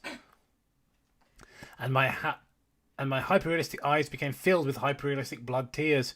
Due to a massive loss of hyperrealistic blood, I died, and then a hyperrealistic skeleton popped out. Short, sweet. Short to the point. Oh. We should have been playing like the drinking game, and because it'd be like every time we said the word hyper realistic, we'd have to take 3 drinks. Yeah, no. Yeah, If you want to do that, we should just play the Chuck Norris game. Pterodax, so- yours world, he's the man. Yours world. Thanks very much for the $2. And Pimp Demon, thanks for the 20 kroner. My childhood was Norwegian stuff, so you wrong, kid. And I've also got Bioman said, had to leave a bit ago. Glad you guys enjoyed Experiment 84-B. Love you guys. And thanks for the $4.99. Enjoy isn't the word, my friend. Enjoy is not the word. Bioman, you're going to go on my list of enemies because of this. I see that as an act of war. Just the it best makes bit was me when feel Toby just read the bit of the tentacles feel and that then way figured it again. out. Like, you brought something from my past, man. That is not cool. That was a rage that was, dug, buried. I thought it was like John Wick with a fucking, cemented over that, anger was. You just fucking made me crash that open again. Bastard. Thank you to... I've got some new followers on Instagram. Thank you guys for following. There's a guy called Gargantuan PP Haver. And just congratulations on coming up with probably the funniest username of any of my followers. Well done. Okay, so I think we'll do this one now, the plan. I think this was one of the ones, because someone in the comment section, someone in the chat said we have to do it. And super chatted us, but I can't remember when. And I've already got it on the screen, so... Yeah. Yeah, it's the super chat one was a no sleep story. By... Yeah, but this was super chatted as well. Yes, it was. So we might as well do this one, because it's already on the screen. Alright, fair enough, yeah. Right, put it in the chat, Jacob. Wait, quite a few people joined the Discord as well.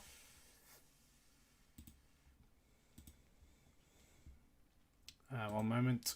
I think I got a couple of messages on Instagram as well, so I'm gonna go check what's on there. Look at that funny picture of that funny face person. I did. The plan. What is the plan? I hate Instagram's Wait, It layers. looks long, but it should be fairly short. It's just... Oh, it's spaced out, so it's... Yeah. Oh, no. Oh, no. The scroll bar Oh, wait, it is actually... is very That is small. quite long. Oh my god, someone Even suggested. spaced out, that is Like, very even long. with the space, that is meaty. That is fuck me. That is That is meaty. Girthy.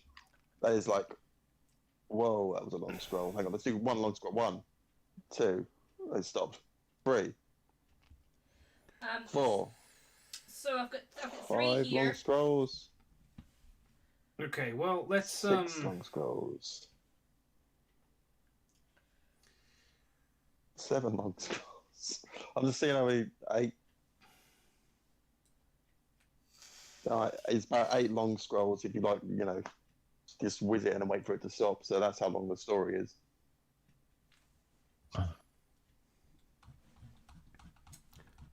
Yeah. All right, well, we don't have to read the whole thing, do we? We'll read it for a bit. This isn't like a proper archive creepypasta, so we don't need to... But Mouse, you are not alone. Improving foresight may be vain. The best laid schemes of mice and men go oft awry, and leave us nothing but grief and pain for promised joy. That's just stolen. It is stolen. Like, are you saying this guy isn't amazing? Like he's bought some sort of revolutionary new bit of art? I'm shocked. Still you are blessed compared with me. The present only touches you, but oh, backward cast my eye on prospects dreary, and forward, though I cannot see, I guess and fear. Yeah, that's Robert Burns. Yeah, it's there, Gemma. It's written on the screen. Sorry, I Like didn't see that. I can't read from here. They're not actually claiming it's theirs, which is fine. Okay, because I was like, it's Robert Burns. It's Robert Burns, but she's got a Oh my god, this pretentious cunt, right? And then they just carry on with the poem as if they just sort of like, well, I better finish it. Having said all of that, what's going on out there? What's all that noise? These windows face out on Chestnut Hill. Everyone who walks by wears a surgeon's mask, but none of them ever say anything. You risk too much Surgeons. carrying on conversations. And yet there's all this shouting and clapping and stomping of feet. It's blasting through every room of this house. It woke me up this morning. This is making me cringe like a lot. Oh no. My laptop is here on my desk. And open to the news. I hear. I don't know how to pronounce this, I'm sorry. It looks like Ahmaud Arbery and George Floyd and Oscar Grant and Amadou Diallo. And I click to a new tab and return. And the list has gotten longer. I hear. Fucking hell. Is this even are you sure this is a creepypasta? What? You got some sort of fucking beat poetry bullshit. Yeah. Hashtag BLM lying on the fabric masks against their lips. They'll snap the country back into a place through their sheer presence alone. I must go back inside my mother's womb. What are they doing? Trying to, like, turn that from a poem that Robert Burns wrote about a mouse. Yeah, well, it's just, I'm just imagining that, like, fat guy from Life is Strange 2 with the huge beard. Like, well, blacks are a lot like mice, aren't they? I'm very not racist. Wait, well, one of the first lines in the fucking poem is timorous beastie. Sorry, I just read one. Yo, Tomo, that's fucking hilarious comment. I open the news, I hear Huey Louie. I'm sorry if I'm kind of spurging out about it, but Dear like, Stan, Well, we have received your information in response to your interest for the position of Communications Manager. HR Okay. projects. After careful consideration, we regret to inform you you have not been selected at this time to move further in the process for this role. Fucking... Dear Stan, thank you so much for your interest in Act Progressive. Although we are impressed with your background, we have unfortunately decided not to proceed with your candidacy. It's just about a guy getting a bunch of rejection letters. There he is. next story. yeah, This one contains the lines, "She brings my neck closer to hers, and she grabs my erection." yeah, What?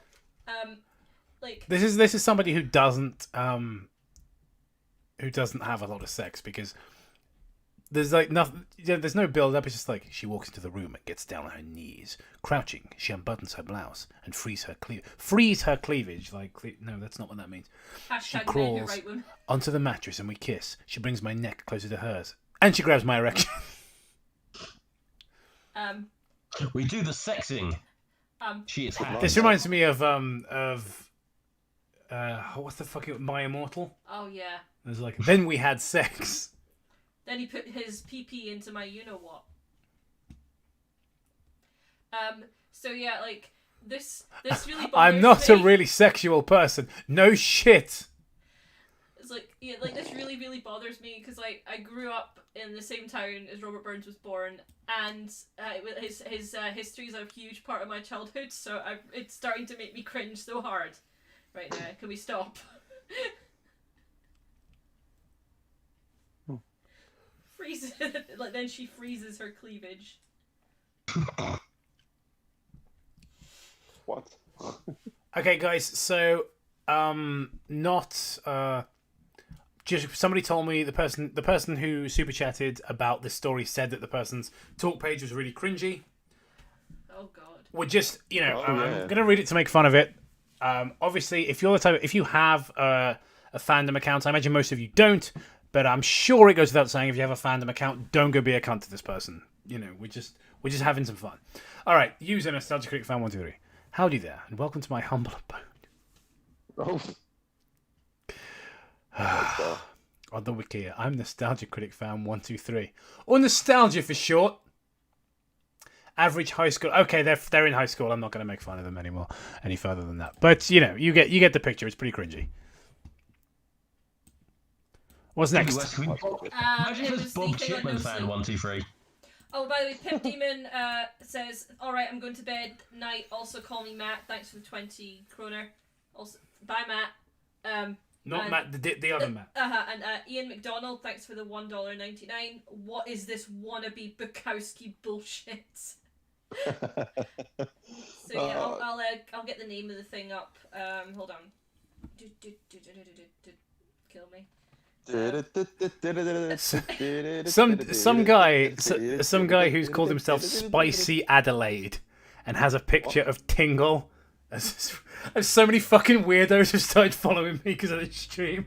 This is called My Family and I Witnessed Something Terrible When Our Car Broke Down.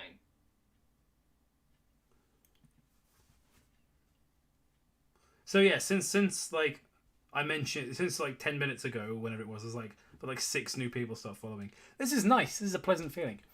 All right, I'll probably all unfollow soon when the result I post is fitness crap and stuff about 1930s horror movies. Enjoy. Aye. Right. What's it called? I witnessed. All right. Hold on. Why are the titles always so fucking long? My family and I witnessed something terrible when our car broke down.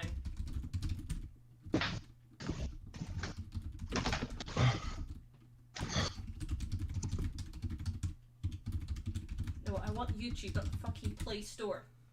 I love that video you just said in there without extracting paragraphs. Okay, I can't find it. Is there a link? No, they didn't. It's literally, I typed, my family and I witnessed something terrible when our car broke down, no sleep. And I've got r/no sleep, I witnessed my parents' murders. But that's the only thing I can find.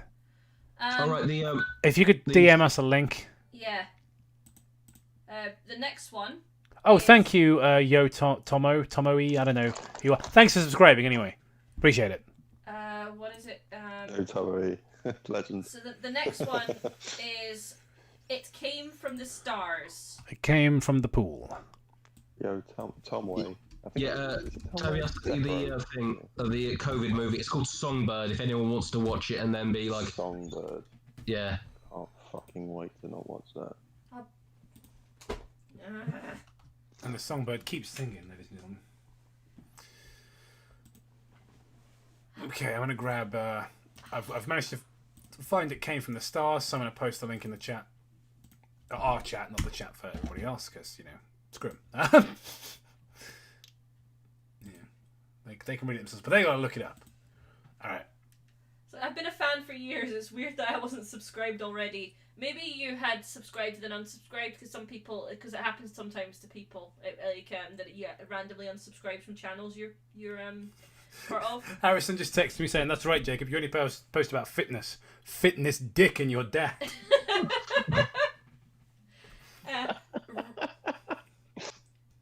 Rainy Rouge, thanks for the $5. My sister told me a funny joke at her funeral. It's on No Sleep.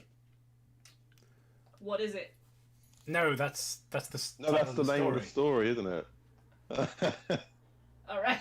It's like, what's the rest of the story? Yeah, find out. Sisters are go. Just like, that's interesting that you put a joke for your sister on No Sleep. Oh dear. Came from the stars. It came on May 15th, 2014, and fell down from the sky as the only bright thing on a rainy night. It landed 2 miles from my house and landed just close enough that I've posted it in our private chat. Yep, I'm there. Go on. Little astronaut guy came out and started dancing very frantically. His music video I like. And landed just close enough that I didn't turn back enough and think it was no use. It's no use. It's no use. I watched a video of me playing that because I've been combing through our old videos and deleting a lot of stuff to make... Basically, because I've noticed the channel is really clogged up. So I've been deleting a lot of crap. And I found this old video of me trying to do that boss fight. Oh, yeah.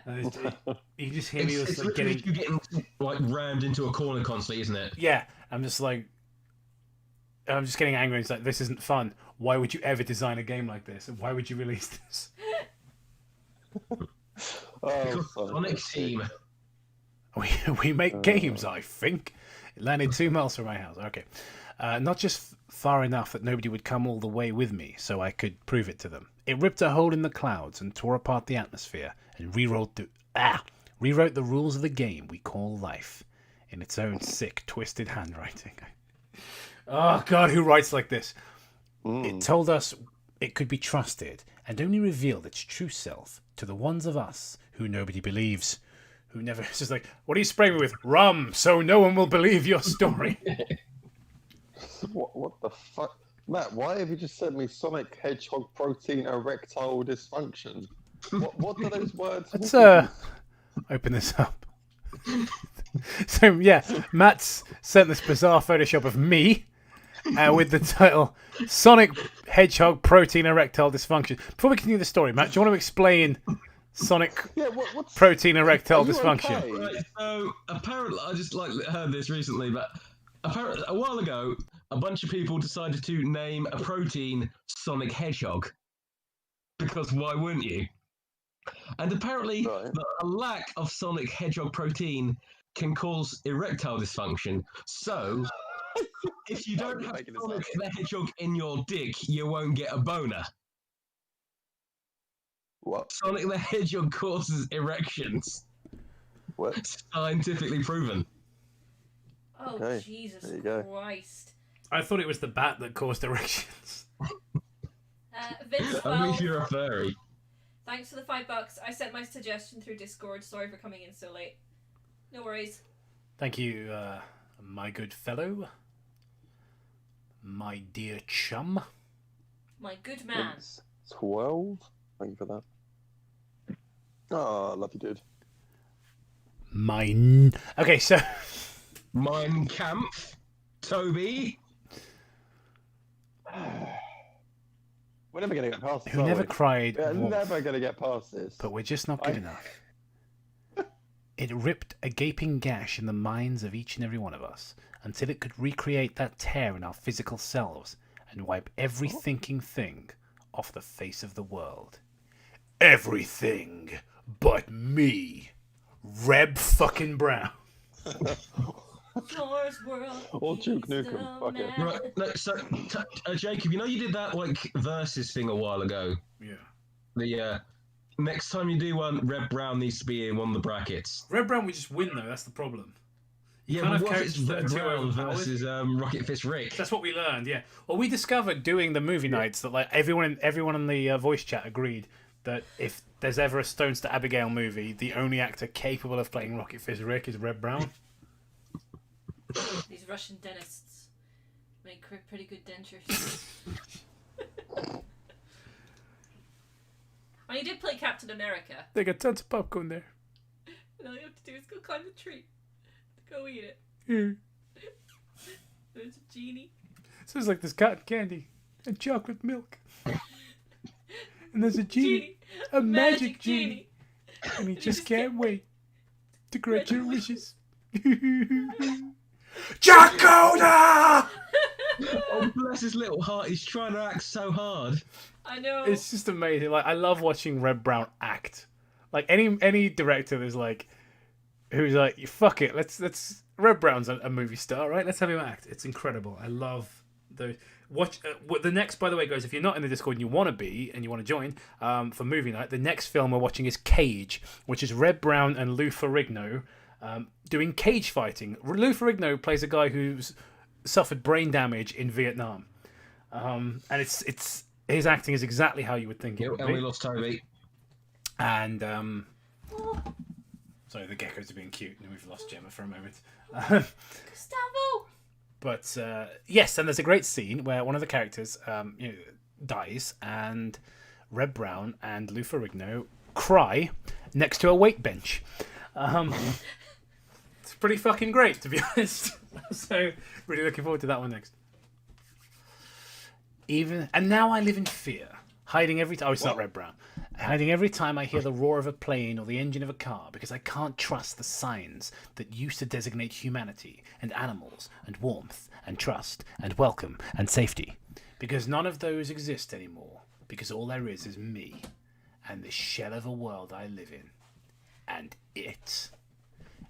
it wiped everything so cleanly that sometimes I forget. Sometimes I think it's just another uneventful day in an uneventful town, but that never lasts, because you can't forget coming home and thinking you're going to see your parents and do your homework and seeing that nobody's home. Nobody's home anywhere, because they're all gone, and now you're alone, and who the fuck writes like this? And all there is in life is dying and not wanting to die until you finally do want to die. Pterodax, thanks for the $10. If you want to watch a Red Brown Captain America film and don't want to be bored out of your skulls, then just watch the first Chris Evans one. Brown sits next to Stan Lee in his cameo. Hey, Wait, what? fuck it, we're dropping the stream, we're watching Captain America. Hang on. All right. Hold up. One moment, please. What year did that film come out? 2011. Okay, Red Brown. Alright, Red Brown Captain America First Avenger cameo. Okay. Captain America, Stanley. I'm back here, by the way, in case people didn't realise. Hold on. Disconnected.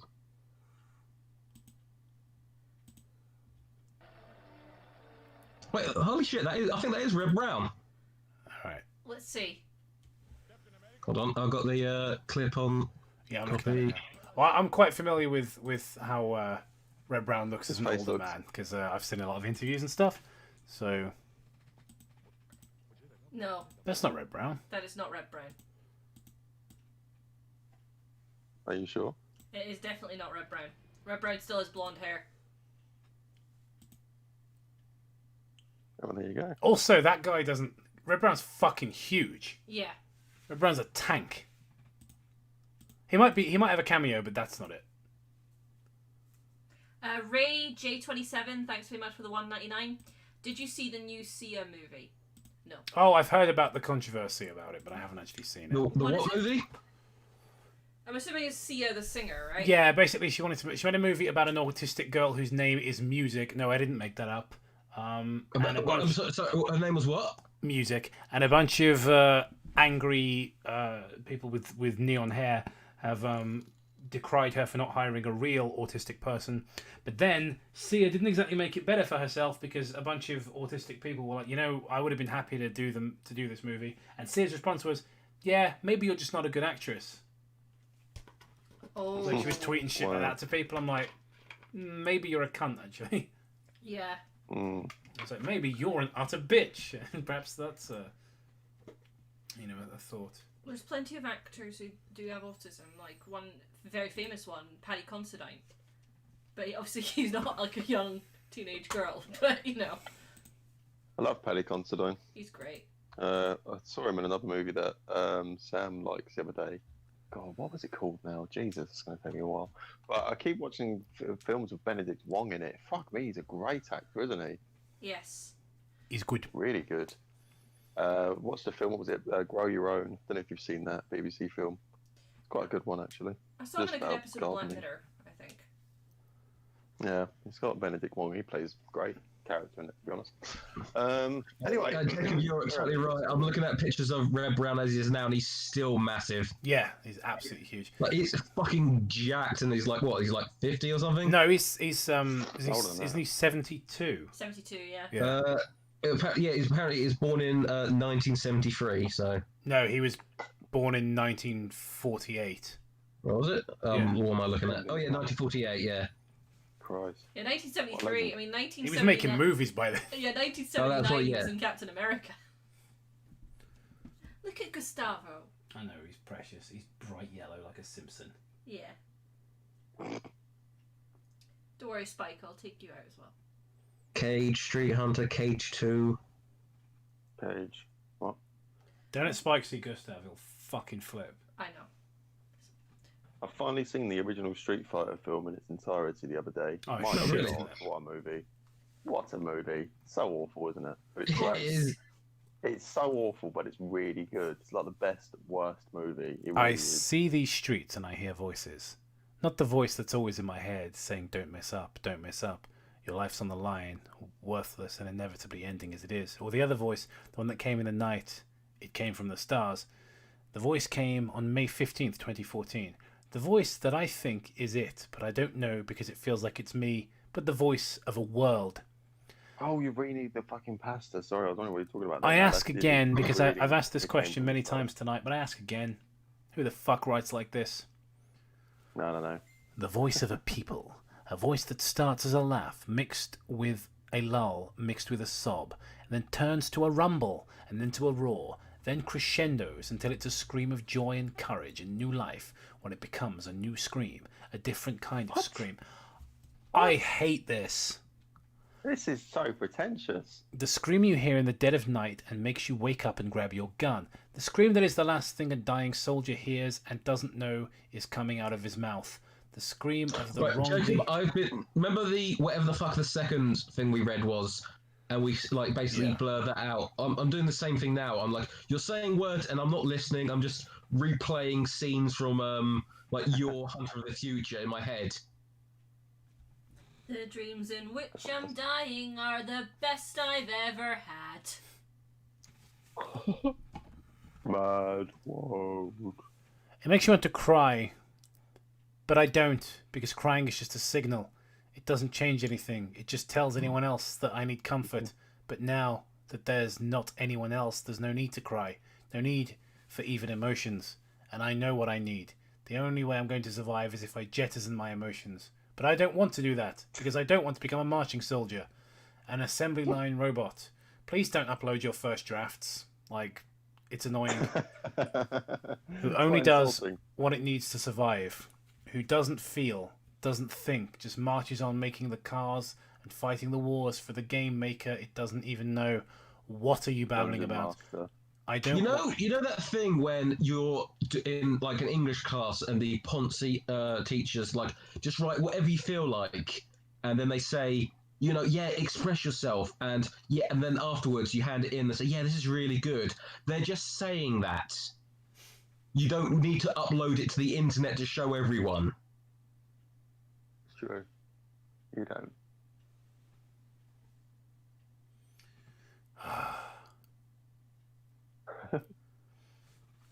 I don't want to do that because I don't want to be an it, because I know I'm not an it. I am the boy who cried wolf. I am the harbinger of the end of the world. I am the man who used to be just a kid before a thing crash-landed 2 miles from his house. I am the man that ran 2 miles and didn't turn back. I'm the man who thought that doomed everyone. I'm the man who though that doomed everyone, he'd ever known and countless more to a fate he can only imagine. I am the last living thing on the face of the earth. So I'm writing this hoping it's not true, hoping I'm some nut in the hospital frothing at the mouth, babbling about the apocalypse, hoping that anyone is alive to read this and knows what it's like to be in a world devoid, because I can't do this alone. So I finna upload this to the Creepypasta wiki.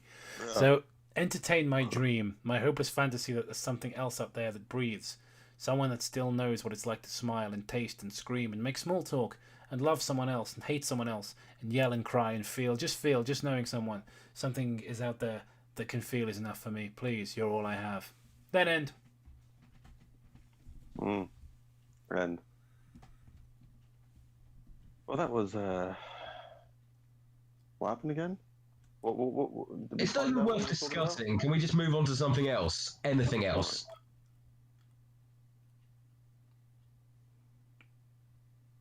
Yes, let's move on. Let's just talk about how disappointing the final season of Game of Thrones was again. Oh, again, we're having this conversation, Matt. It was such a shame that they stopped making Game of Thrones after the 4th season. We'll never know what the other ones... You would have thought they would make more, but, it's probably best to leave off on a high note. Yeah, I mean, it would have been interesting. I mean, I bet the writing would have been still really good. I mean, even if they dropped off, they could have dropped off quite a substantial margin. It still would have been excellent. That's how good the show was in its first 4 seasons. And it's only 4 seasons. Mm-hmm. Could you imagine if they had some sort of really disappointing ending, like completely rushed? But I can't imagine that actually happening. I know, right? Do you know, Gustavo thinks your thumb is a tree, and it's amazing. Yeah.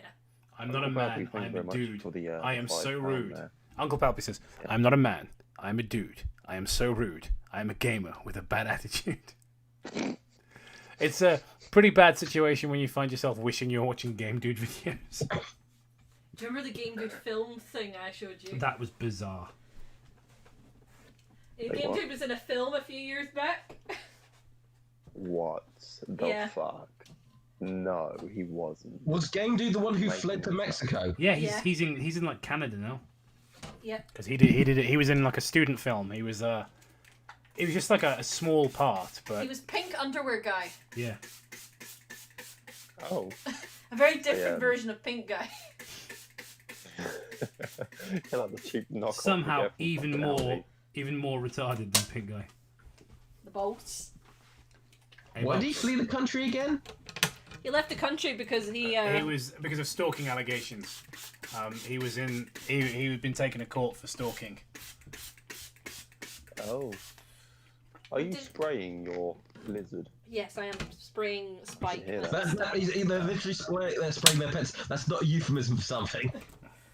Yeah, spraying the Guys, pets we're with gonna water. have to stop taking requests about now, because it's getting late and I have to go to work. Well, we've been Tomorrow. doing this for 2 hours or so. I don't know. Like, do you have work tomorrow, Jacob? I do indeed. Yes. So I'm gonna get on as much as I can now. So I'm gonna kind of dive into it. Just left the super chat. This overrules everything here.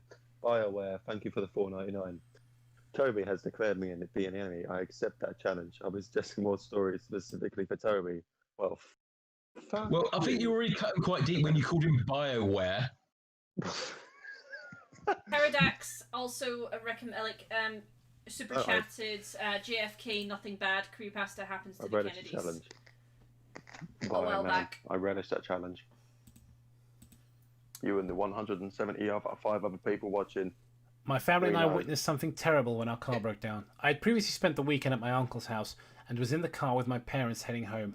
My dad, through the enormous snowstorm, cautiously navigated the slick, winding roads with miles of trees on either side. Some country song I barely heard played through the radio at medium volume as I stared out the window, mesmerized by the heaps of falling snow littering the surface around us. My mother slightly turned her head towards me in the back seat and tried to make idle conversation, asking me what my uncle and I did during my visit. Before I could Cool. start... That reminds me of Uncle Palpy, who just sent a £2 donation saying, Game Dude's film name? Turn the King. Go on. Before I could start telling her, though, a loud sputtering from the car's engine made both me and my mum jump. My father, however, only started incessantly chanting, "No, no, no, no!" It was Shia LaBeouf, turning the car keys back and forth in their slots as the car gradually came to a complete stop. The car's heater abruptly stopped blowing warm air, the song cut out, and the ceiling lights went dead. My mother, who had been glaring at my father the whole time, sighed heavily. Oh, I didn't post the fucking link, did I? No. Alright, hang on. This shall be the rivalry of the century. I hope you do, because yeah, it's gonna be great. This is gonna be fun. Us. Someone called me pretty in the live stream, so thank you. Oh. Ayo. Did this goofy motherfucker just compliment that female? It was a woman. You a simp! I thought you'd go the other. Say some fly guys complimenting you go. Give him one of these. This simp ass motherfucker had the audacity to call that bitch pretty. No, guys, I didn't go anywhere. It's just I have just live streams have been happening at inconvenient times, I guess. But I'm trying to try and be in a few more live streams now. Because obviously not much else to do with this year, is there? And let's try and do more live streams before Christmas, eh? Hey, woo. Come, boys. I've enjoyed this. It's a good times we've had. Still not going anywhere. Still read this shit, but still, There you go. Indeed. Indeed. Everyone's so enthusiastic to do more streams. Am I the only one? Oh. No, maybe I'm I'm- happy to do streams. I like Maybe it's because it's been me that hasn't been here for a while. Toby, your line is, "Oh, that's just great, Derek." Oh, Uncle Palpy says the film's name Return of the King, and thanks for the £2. I did say that earlier. All right, I I did. interrupted Jacob to say that. Yeah. If he breathes, he is a simp. Oh, that's just great, Derek. What the hell are you mad at me for? Toby, I posted the story, mate. Could you be the wife? Well, I told you every day for almost 2 weeks now, take the car to the repair shop. And I keep telling you that I had everything that was needed to fix the car, and that taking it to the repair shop would have been expensive. They kept arguing until my dad finally got fed up and turned to open the driver's side door, only for it to not budge an inch. He tried to shut the door again, but still it remained closed. He reached for the lock, only to see it was up. "Damn it!" my father cursed under his breath, giving the door one more shove before sighing and plopping his hands on his lap. "Judy, try opening your door." My mum grabbed the handle and pushed her door, but her door remained shut as well. My dad reached back and tried both of the back doors, only to yet again be met with disappointment. The windows didn't fare any better, only rolling down a half-inch before getting stuck too. "Great, everything's frozen shut," my dad exclaimed, slamming his palms onto the steering wheel in agitation. He reached into his pocket and pulled out his cell phone, flipped it open, and started dialing. "Call your brother." My mum groaned as she rested her head on her hand.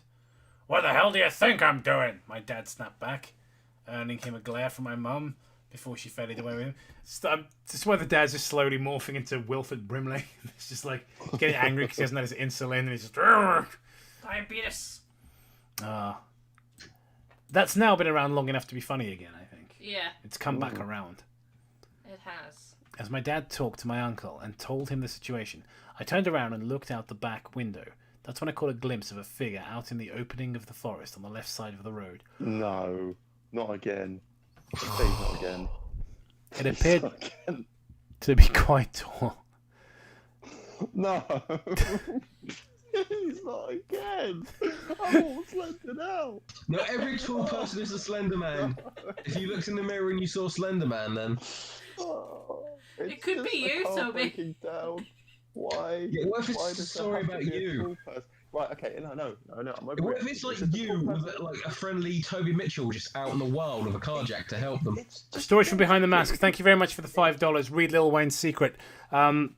I don't know if you've just got here. Oh, well, we'll try and get it done. I have said that we're not going to be taking any more requests now, just because it's getting really late and I've got work in the morning. But we'll get through as much as we can. But thank you very much. Please, guys, no more requests. Okay. Save them up for So, another stream. Yeah. Or Right. Uh, Somebody, Gemma, do you want to take over for a bit? yeah, where are you? Just really fucking tired, don't I? Hold I'm on. gonna have a cup of tea. I'm really exhausted.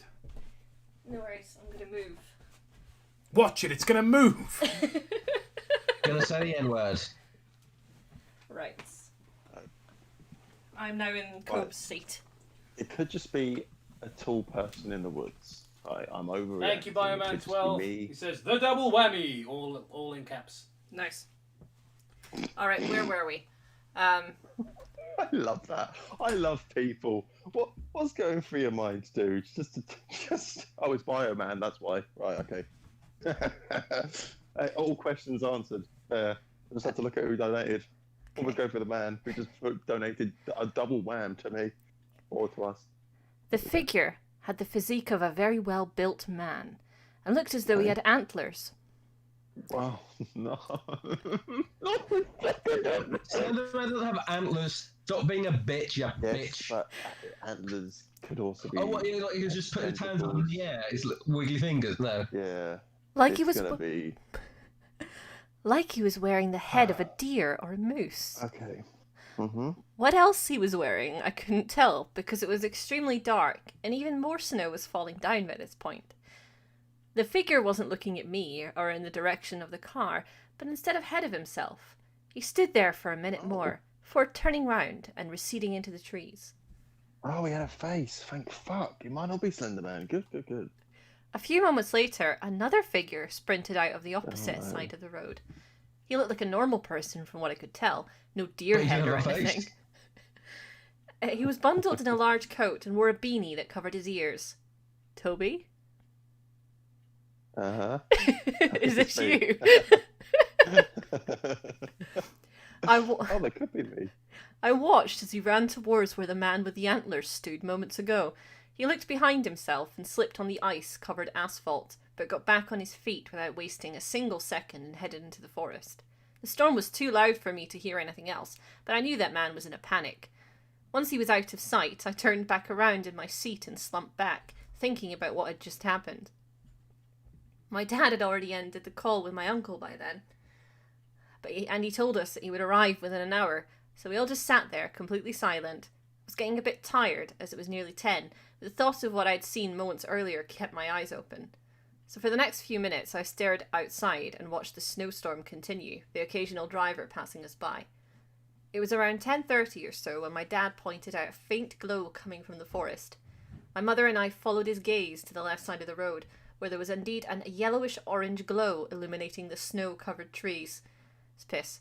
As we continued to watch the light get brighter and larger, something else made itself prominent, a noise.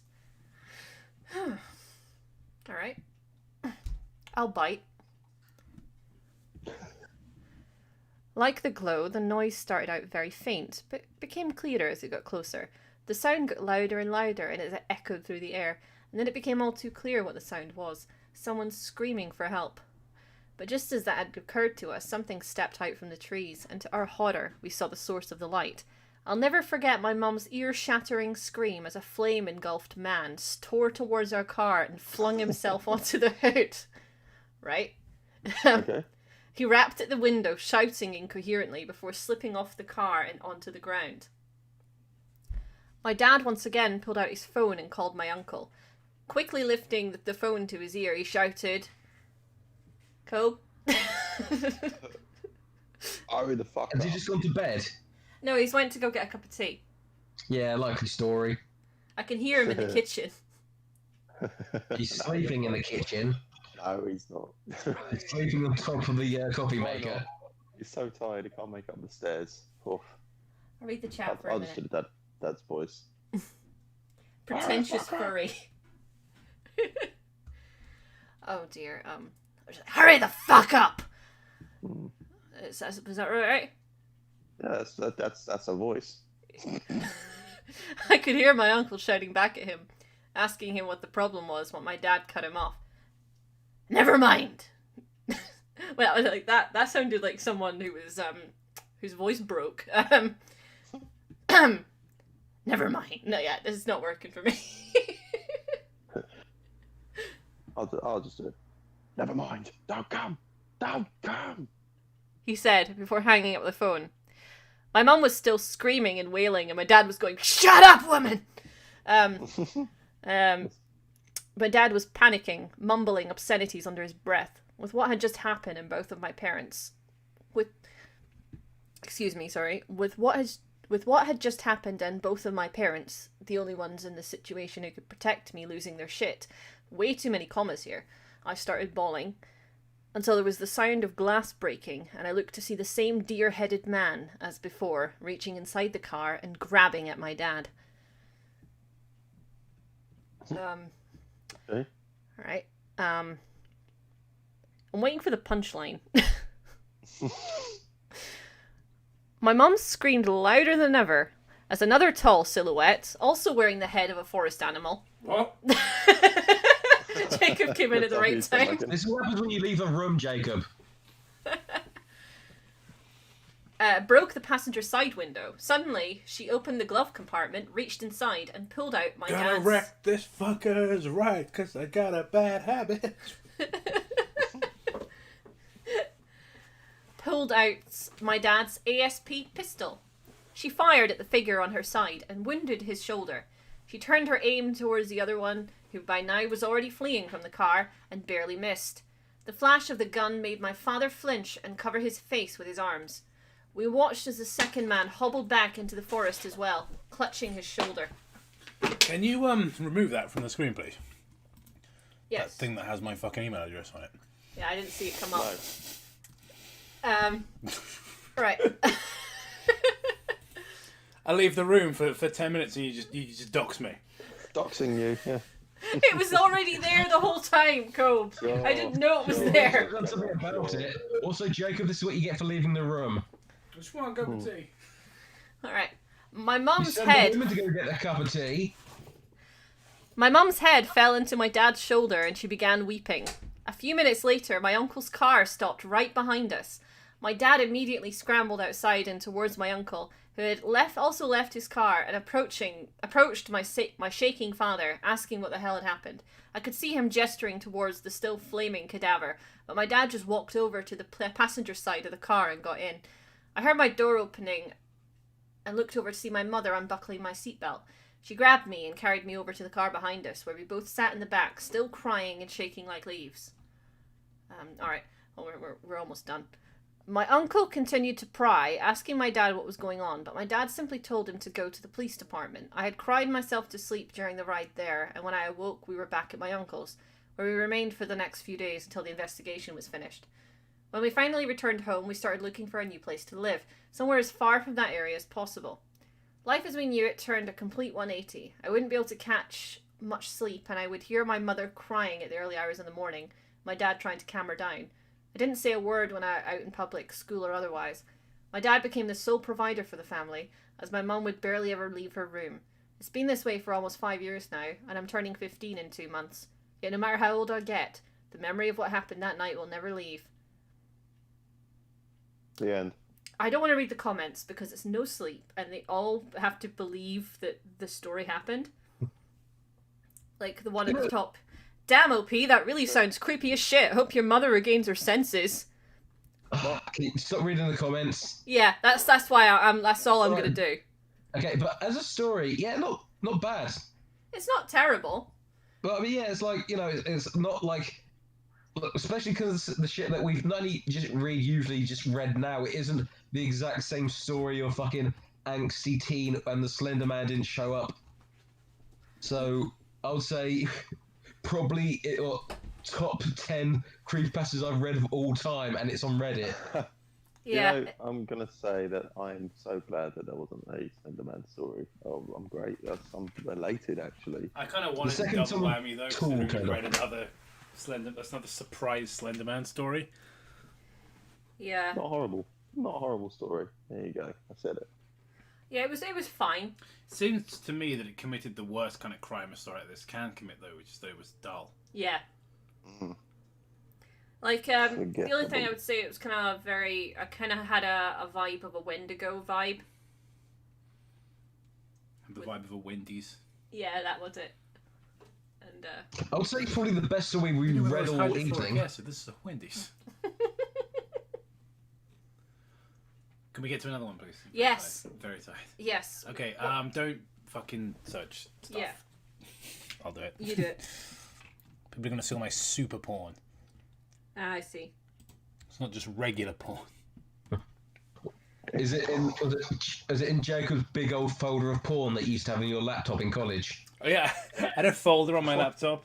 It was just called Jacob's Big Folder O Porn. Oh, Vince 12, his story, whichever he sent you. Okay. Yeah, that was one that was super chatted. Sorry, microphone users. Microphone users. Headphone users. I'm a headphone user. I'm fine. No, I hit the microphone. Shut up, Toby. Not everything's about you. Oh, you know what? I often make a mistake. I apologise. Let's see.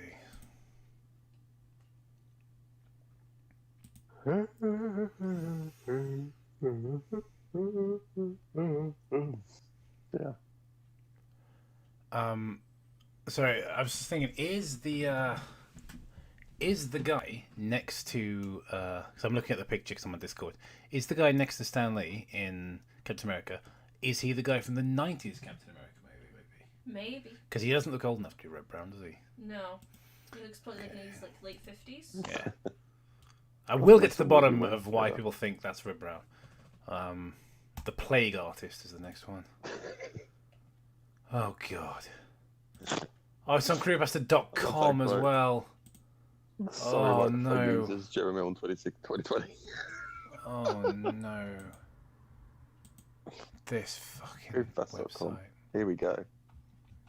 It's so hard to read. It's the font. It's the borderline Comic Sans font, pure white on black.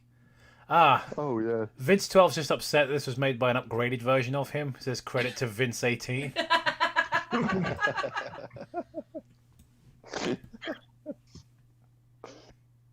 more streamlined and improved. If you're reading this right now, I'd see how many stars it's got. All right, 7. Just under 8 out of 10. So apparently, it's not as good as Jeff the Killer versus Slenderman. If you're reading this right now, it means I'm no longer of this world. Either I've committed suicide, or the plague artist has grown bored with my existence. I suppose it doesn't matter which. It isn't really a warning more than it is my will. I first encountered the plague artist on my outing to a local art festival. While I wouldn't call myself a connoisseur, I'd like to think as an art school graduate I have a fine eye for it. Fine eye for the ... obscure. The festival was somewhat stagnant. I think he means stagnant. Not that it was bad, but very few artists stood out. I think the problem was that as I live in Florida, a vast majority of the artwork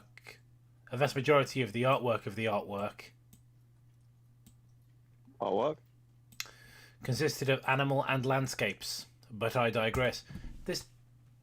I know I've said it before, and people are probably sick of hearing it, but don't put your first fucking drafts on the internet. It's so bad. Just the lack of respect for your audience is honestly staggering. Like, just do the bare minimum. Even if you're going to be a prick and only write one draft of something, which is just a fucking stupid thing to do, at least proofread it. At least proofread that draft. Just fucking bothers me. Like, they just expect people to line up and suck them off when they've just got no fucking interest in putting in any work. It's annoying. First thing that drew my attention to him was his display. Each display stood... What are you talking about? Oh, this guy, yeah, the plague artist. Each display stood roughly 5 feet from each other, with their work at the front and their signs at the top or side. Some had huge gaudy booths, while others had a blanket on the ground. He, on the other hand, sat with his legs crossed between 2 booths on the concrete, with his work scattered about randomly. As I approached, I noticed the crudeness of his work. They were choppy sketches on sheets of loose leaf paper. His appearance also struck me as odd. He wore a sweatshirt with various patterns airbrushed onto it, a pair of acid-wash jeans, and a pair of white Snickers. Snickers? That's what it says. He was so poor he had to wear chocolate bars on his feet. Painted white. Or No- white chocolate ones. No branding of any kind away from real Snickers. They're like the ones you get from Aldi. Ah, those ones. Yeah, not the Titan, because that's Mars. Can't remember what the Snickers are called. I can't remember. Is the big twist at the end when you find out that those aren't Snickers shoes? They're just his feet. He's like he's the candy foot man. By the way, These are not actually shoes. These are my feet. By the way, Squish, squish, squish. Real Life Situation Lover 5000. Thank you very much for the $5. I'm honoured that you think it wasn't that bad, and I do agree with you, Jacob, that it was very bland from the last story. Thank you. It wasn't. Someone just sent me a video I honestly with thought, the heading as I volume say, warning. Obviously, I'm not going to watch that while I'm streaming. I give you credit for the fact it wasn't a Slenderman story there, and I'm proud. I'm proud of you. Very proud of you. Didn't feature. Yeah, the literally, Slenderman. Toby, anything There you go. Toby watches that doesn't have Slenderman in it, he gets one more point to it. He knew he wasn't himself when he was and hungry. I feel personally elated for reading that story. So therefore, basically, improved my life a little bit. That story. His head was perched on his have head. that, have His that. hood was perched on his head, but his long, black, gangly hair reached past it, and touched his stomach. His gaze was on the ground, so you couldn't see his face. Hello, I say, as I wave my hand. We're just in the present tense now. As I wave my hand in front of his face, he raised, back to the past tense, his head, and what I saw made me jump slightly. On his face was a mask. Ah! One half was a simplistic drawing of a smiling girl, and the other half was a more detailed drawing of a grinning beast. The girl was right side up, and the beast was upside down. Toby, give me a good voice for the plague artist. I would love to. However, the fact is, you've not sent the story in the Discord, so I have know. no I idea. knew I hadn't when I was halfway through saying, to be honest. But the words were Yeah. already coming out of my mouth, and there was little, if anything, I could have done to stop it. No escape. Yeah. I've been sitting there like, twiddling my thumbs, just wait for a good time to say. I've had many times to say until the time you called me up to my action. So I apologise for not mentioning it before. Thank you very much for sending me that. Creepypasta.com. Fucking disgusting. Okay. Scam Creepypasta. Fucking horrible. Look at this shit. Oh, no, I will not give you any of my cookies. 2 seconds, turn all that fucking off. And how long is this shit? Too long. Cancelled. Group select. Where's the page? So where were we? Your line is, does anything here his catch your eye? gaze was on the ground, so you couldn't see his face. Was that it?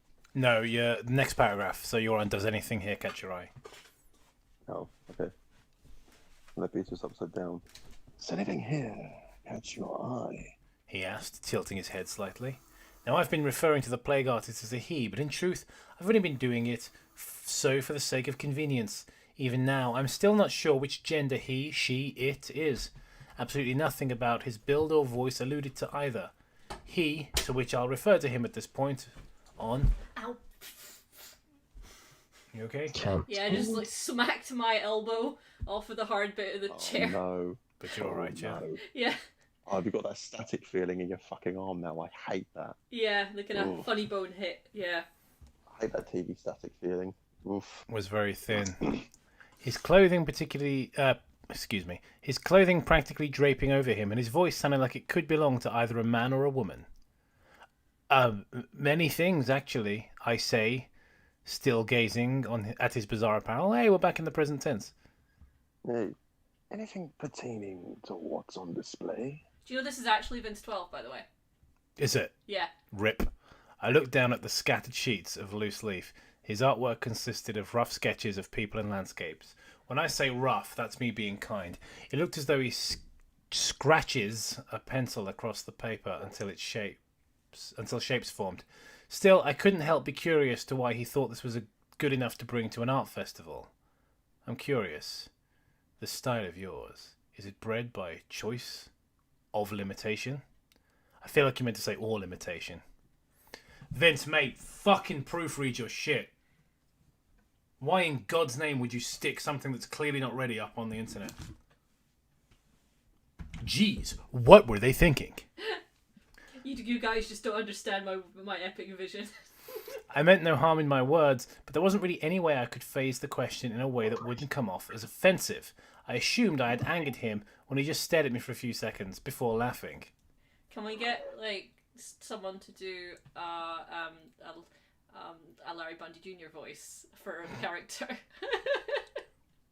Such is the mindset of the mortal man. That of which doesn't appeal to his primitive senses. It's like a amalgamation of that. We're getting ahead of ourselves. Hello, you. Hello. I'm not dismissing your work. I just... Work? He laughed. Yet another fool crosses my path, I see. Art is not work. It's the extension of one's being. To put it in the category of work would imply that something requires exertion. To put effort into art is sickening. The little was so perfect. Thank you. We need to get Toby and Vince on a stream. Just and both doing cool Larry voices. Yes! A chill went up my spine. He had a very calm and articulate way of speaking, which was further amplified by the genuine venom in his tone. Something told me that a change of topic was needed. So, what brings you here anyway? Are you implying that I do not belong here? This is an art festival, is it not? Are you implying that my creations are not art? I opened my mouth to defend myself when he spoke once more. As I said, your senses are primitive. Sorry, I'm going back to Larry Bundy Jr. When you look at my creations, you see only what your mind can comprehend. Don't be upset. This fault is naturally ingrained within you due to your mortality. You are like the rest here, unable to adhere to the principle of art. Oh, what was that? Just like that prick Peter Molyneux. 10 things that I put up me bum. I narrowed my eyes and tried to hide the anger in my gaze. In art school, you more than likely you more than likely to run into, fuck's sake, into at least one pretentious student, but his tone lacked any sort of condescension. He was being totally serious. And that principle being, he tilted his head once more, reminding me of an animal. You go to art school and you're like to run into one pretentious person, really? One. What do you hope to gain from me telling you? I'm always willing to learn, I say with a shrug, back in the present tense. He stared, back in the past, at me for 30 seconds, all the while tilting his head side to side. I assumed he was thinking. Very well. He turned his back to... Something funny over there? Yeah. To share with the rest of the class? Uncle Palpy. Well, I've got one. Pterodax says, "Yeah, thanks for the $5. An aversion into putting effort into their art is something that seems common among your average creepypasta author." And Hey-o! And Uncle Palpy, it's a fitting impression because Toby also denies the Holocaust. Wait, what? Did Larry It's true, you Page do. So you on the Solitude stream, like Vince 12 decided to make like Guru Larry racist. Yeah. So Oh, right. it's just now that like the Guru Larry voice is now synonymous with like black crime statistics and Holocaust denial. Oh. Okay. Great. Oh, Spike. Sorry, Spike's being really cute. He's drinking water. Oh. It's amazing, like something a man does. No one cares when a man drinks water. A gecko's doing it. It's the best thing ever. Look how we do a drink. He's licking the window, but it's not weird. Oh. He turned his back to me and pulled out a blank sheet of loose leaf paper from behind him, and smoothing slipped a pencil from out his sleeve. Okay. I couldn't see what he was doing, but I could hear the sound of a pencil scratching at a frantic pace. As I began to peer over his shoulder, he swirled back to me and held in his hand a folded piece of paper. In the hands of man, the concept of truth is twisted and perverted to cater to their own inability to understand. Sorry. He quickly stood to his feet and trusted the paper. Fucking proofread, dude, come on! I immediately noticed how small he was. I stand a good 6 feet, and he was almost an entire head shorter than me. He had very thin build, which further added to the ambiguity of his gender. This is truth. However you wish to interpret it is none of my concern. He held the paper to my chest until I finally took it from him. Thank you? He simply nodded as he sat back. I looked down at him for a few minutes, expecting him to say something else. His gaze was once more on the ground, and it didn't seem like he'd be talking anytime soon. See you later, I said as I slowly walked away from him. Toby, Bioman has sent us a super chat for you to read. For Toby, oh, for fuck's sake. Hang on, right. For Toby, Guru Larry voice, number 10. Right. I've got to say this in the Guru Larry voice, right. Number 10. You say they're not violent, but despite making only 13% of the population... So good. That's beautiful. Thank you for the $4.99. Thanks for sharing. Thanks for sharing that. That's money well spent. Love you, dude. Get one guy on the internet doing an impersonation of someone else on the internet, quoting FBI crime statistics. Thank you. His gaze was once more on the ground, and it didn't seem like he'd be talking anytime soon. See you later, blah, blah, blah. I looked back at him after 20 feet and looked... I looked back at him after 20 feet and looked back. Okay, I don't know if I've got enough slow claps in me. The space he resided was empty, save for the loose leaf papers that littered the area. I waited until I got back to my apartment to open up the paper. My hands reached for the paper. You know, pronouns exist, right? You don't have to keep saying the same thing over and over again. We get it. It felt as though suddenly the realization of my stupidity had registered with me. Well, I'm glad. That person was clearly a lunatic. Really, what did I expect to learn from his scribbles? I brushed that though aside and laughed. think that's supposed to be thought. but there you Thought, and that's supposed to be laughed. There was no harm in humouring his ramblings, especially since there was a good chance I'd never see him again. With that, I unfolded the paper and looked at the sketch. I'm hurt that someone who's been on my show has written a story with this many tense swaps in it. My stomach churned, and the desire to vomit quickly took over. Yeah, I'm sympathetic.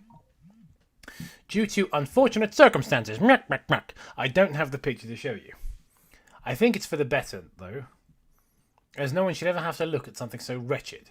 The sketch was that of an overweight woman somewhere in her late 40s, and it showed her upper half. Her neck was twisted in an impossible angle, and her chest looked as though someone had taken a sledgehammer to it multiple times. Her stomach bulged grotesquely as her inside spilled out of her sided. You got that from a stick figure? Jesus Christ, dude. On the bottom, there was a name. Toby, there's another super chat for you, mate. Oh, no, it's not for my nemesis again, is it? Yeah, No. so- Oh no, it's not Uncle Palpy. So we just say, I'm sorry, but wooden doors? Welcome to Fact Hunt. Top 10 hoax genocides. Wooden doors? This reminds me of that bastard Peter Molyneux. Vince 12, if I don't say it over and over again, how else are people going to See know if what we I'm can talking click about? through these wooden doors. Someone's like, oh no, I read ahead. Sided. On the bottom, there was a name. Many botems died for this story. One that I didn't recognise, but it still made me feel uneasy. Susan. Susan. Susan! Wow, I even scared myself. Monsters vs. Aliens was a good film. There, I said it. It's like bold claim. It's like What, I like that. I like that. Yeah. I don't like the movie, but I like parts of it. There are parts of it that really make me laugh. The wobbling of the jelly, Yes. hysterical. Or just that moment was just like, what do people call you when they're running away? Susan. Susan. Well, yeah, that's funny. Fuck Seth, you. Yeah, Seth Rogen's the funniest thing in the film. Which is a rare thing in any film. Yeah. Quickly, I crumple the paper and toss it across the room. I felt both disgusted and angered, though the anger was directed towards myself. Really, I should have expected as much from someone who dressed like an Andy Warhol nightmare. I needed to calm my nerves, so I did what I always do when I want to relax. I broke out a bottle of Jack Daniels and my box of watercolour paint. Masturbated. Sounds odd, I know, but we all have our special way of blowing off steam, and getting hammered while painting was one of mine. In my intoxicated state, I will say this in the story's favour. The protagonist is actually a character, and not a blank avatar for the reader. So, that's nice. I don't like anything else so far, but I'll give it that. Yes, I will agree. Like the character is character. Yeah, he's a person. Yeah. So, I mean, it's got that going for it. Yeah. In my intoxicated state, I thought back to the mask that he wore. Even now, I have to admit, it was an interesting piece of work. For some reason, I chose to try and paint it. You might be wondering how I did so while drunk. I'm a more vivid artist when drunk, and I'll leave it at that. After I was done, why explain? I felt an immediate sense of satisfaction. With that load off my shoulders, I went to bed. I woke the next morning, my head reeling. In my lethargic state of mind, I decided to skip the show and plop down to the recliner in front of my flat screen. My hands fuddled with the remote as my thoughts went to last night. That stupid painting, I muttered. I didn't feel like getting up to look at it, so I just tuned onto the morning news. There was brief coverage of the art festival with the typical over-enthusiasm of a news team. I was fading in and out, but I managed to catch something that got my attention. Police remain baffled at the supposed murder and suicide of local resident Susan Silverman. Miss Silverman was found run down in an alleyway on 4731 Fairfield Avenue with a green BMW parked to the side. When police examined the driver, his throat had been cut open and his wrist slit. I quickly sat up in my chair at the sound of her name. It's just a coincidence, I muttered. It can't be. Then they showed a picture of the woman. I felt like throwing up. Still, I don't know, I'm still doing the voice. I quickly jumped out of my chair. My hangover somehow leaving me. Yeah. and I ran to the corner of the room. This is how we do all the previously on Avatar: The Legend of Korra. Because this show is fucking stupid. Where the crumpled paper still lay. You guys are just hatters. Thanks, Fitzwell. I picked it up and uncrumpled it to find that the sketching had changed. Her body was whole, but her gaze was shifted towards me and her expression was that of pain and terror. My blood ran cold as my mind ran through the possibilities. Could he have followed me home and broken into my apartment? I looked around the apartment trying to find any signs of entry. Nothing. I thought somehow came into mind. GG. The painting ... comma, I thought. I looked towards the painting to the side of the door and found that my painting too had changed. Instead of my watercolored portrait, there was a sketching. Done in his normal crude style. It was him, staring directly at me. That's fairly unsettling. I needed air, water, anything that would put my mind off what I had just been through. I snatched my jacket and stormed outside. Not before I made sure my Snickers. my doors and windows were all locked. I just walked down the street, not really sure where I was heading. At the time, it didn't matter. I decided after 10 minutes of going nowhere to head to the museum in my neighborhood. Once again, we all have our ways of relaxing.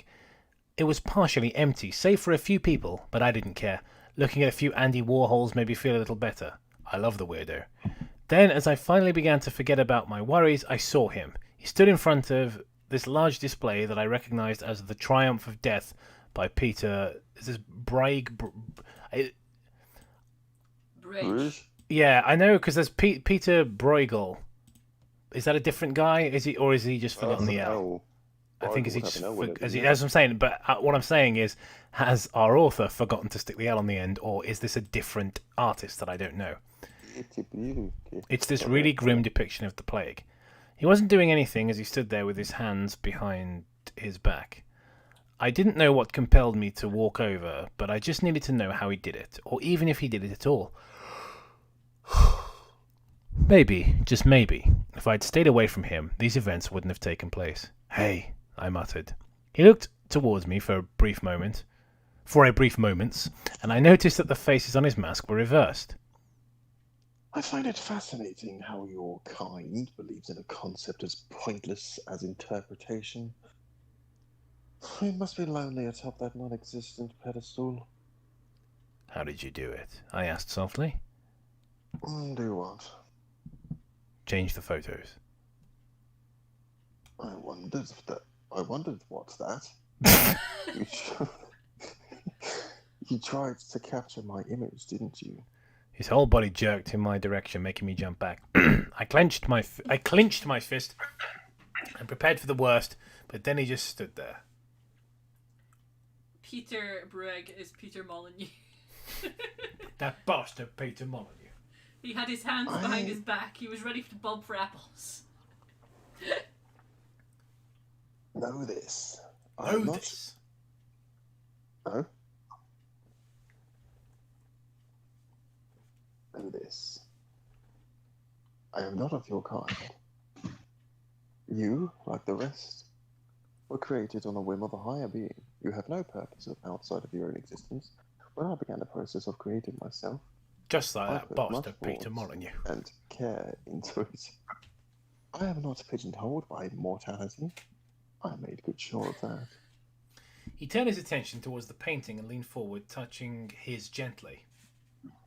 I'm glad he has it gently. That's a nice thing for him. Instantly, the images in the painting sprung to life. I can't even begin to describe what I saw. In comparison to what I've been exposed to in the following months, it was rather tame.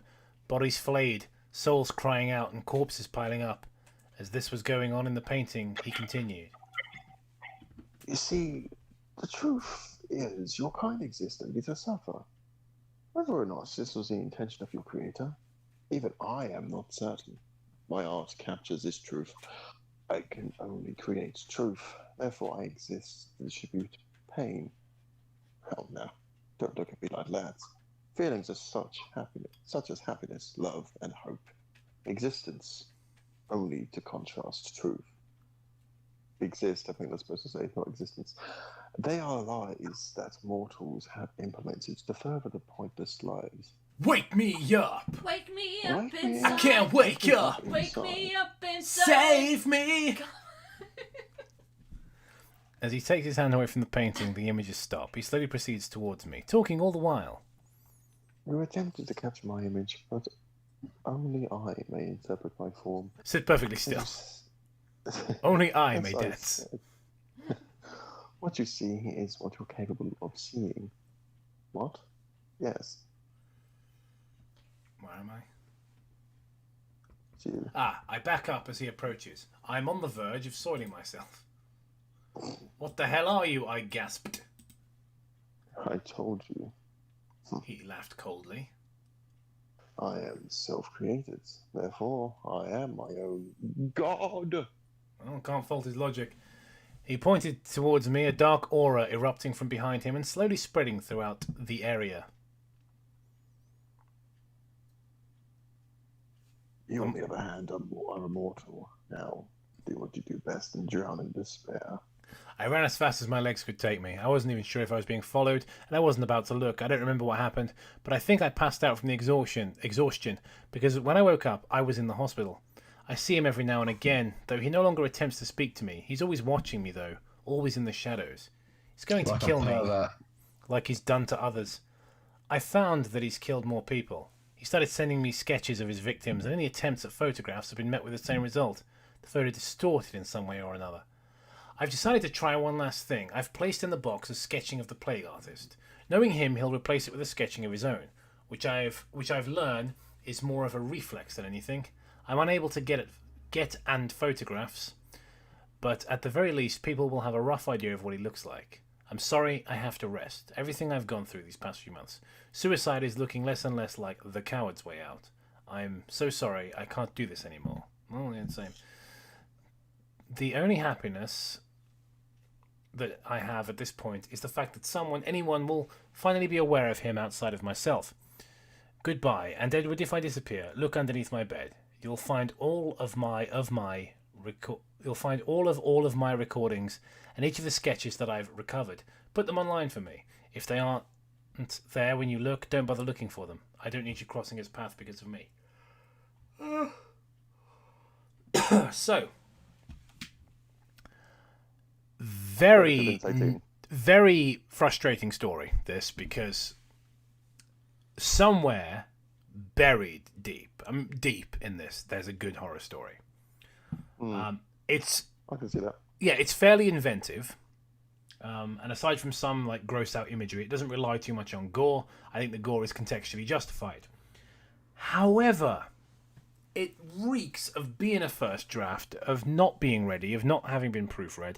And when I say first draft, I really mean rough draft. I mean, this feels like jotting all your ideas down and just being like, right, I've kind of got a story here, and then not doing any more work on it, and instead sticking it on the internet. It's like, it's not wholly terrible, but it's not fucking ready. No. Like, Vince is like, in all seriousness, I forgot how atrocious the dialogue is. Yeah, I mean, and again, it certainly borders on pretentious more than once. Dude, you don't need to feel bad, because your story is not the worst that we've certainly read tonight, and not the worst in the world, and you're getting 7.4 stars as I saw on there. That's not bad, is it? Also, he wrote it 8 years ago, apparently. Exactly, 8 years ago. I'd like to think that you're a better writer than that now, surely. But then again, you're probably doing something better with your time than writing online horror stories, which I don't blame you, to be honest. I really don't. Question, look, why do we have to deal with the Vince 12? Why do we get the downgraded version? I think the username must have been taken. Is he counting this down? This was a first draft, actually. I'm not joking. Yeah, no, of course it was. There was never any discussion, any thought that it wasn't a first draft. That's what I was saying. It's very clear. Yeah. It's very clear to me that it's a first draft. I like that someone's like says something really. This is the very best character I've ever discovered on Creepypasta, and then it sort of dribbled off incoherently. Yeah, it's very nearly a real story. Yeah. And then above and beyond that, very distantly, nearly a good story. Yeah. So, Yeah, could have been a lot worse, but it certainly wasn't ready to stick on the internet. No, God no. All right, Gemma, can you take over? Because I'm absolutely exhausted and I think I might pass out. All right, are we doing any more? Yeah, we got to finish off the ones we've been sent. So. All right, what ones? Oh, are you fucking kidding me? Are we really? Can we just do them another time? Jesus Christ, it's midnight. Well, Matt, you have to stay. I'm gonna fuck off in a minute. Okay, cool. Which ones? I was just thinking, have we got anything else been super chatted?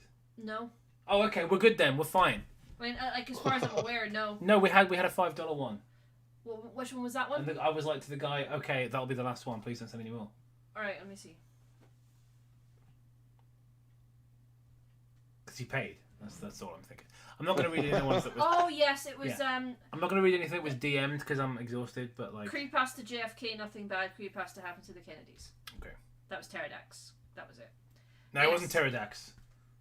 That's another one then, because there was a guy I don't know him. There was a guy whose name I didn't recognise. Well, that was like I've got here. That was it. JFK's there. Yeah. Yeah, you didn't screenshot it then. Yeah. It must have it must have went by, because I've got lively music. 80 experiment 864 beat. Like Amazing World of Gumball, The Grieving. The Reddit one. It came from the stars. The Reddit one. The JFK one, and that's it so far.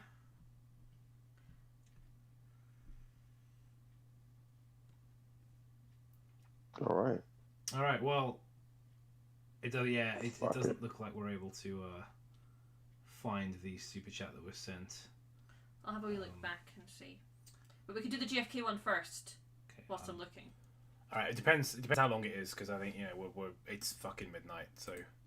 Oh, Ari, did you super chat it? The Psycho one.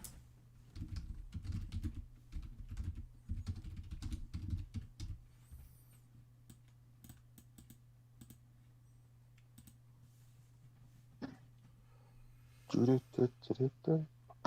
I can't find what they're on about the JFK. Could you send a link to the JFK one? It's it's 4 paragraphs, 2 sentences. Okay. Oh, here it is. I've got it. I'll send Post it in the in the chat. group, yeah. Thanks, Pterodax. Sorry, didn't see it come up.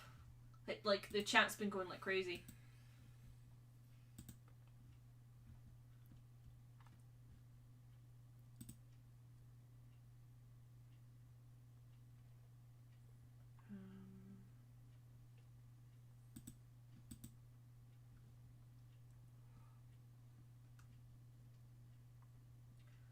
Right, there we go.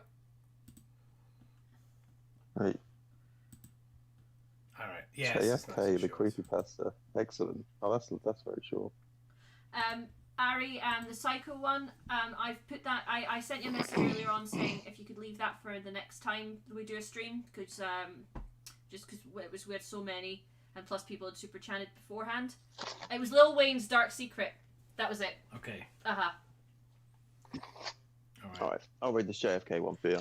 So, Ari, I'm happy to if you send it to me. If you send the one that you're talking about to me on Discord or on Instagram, we'll do that in the next one.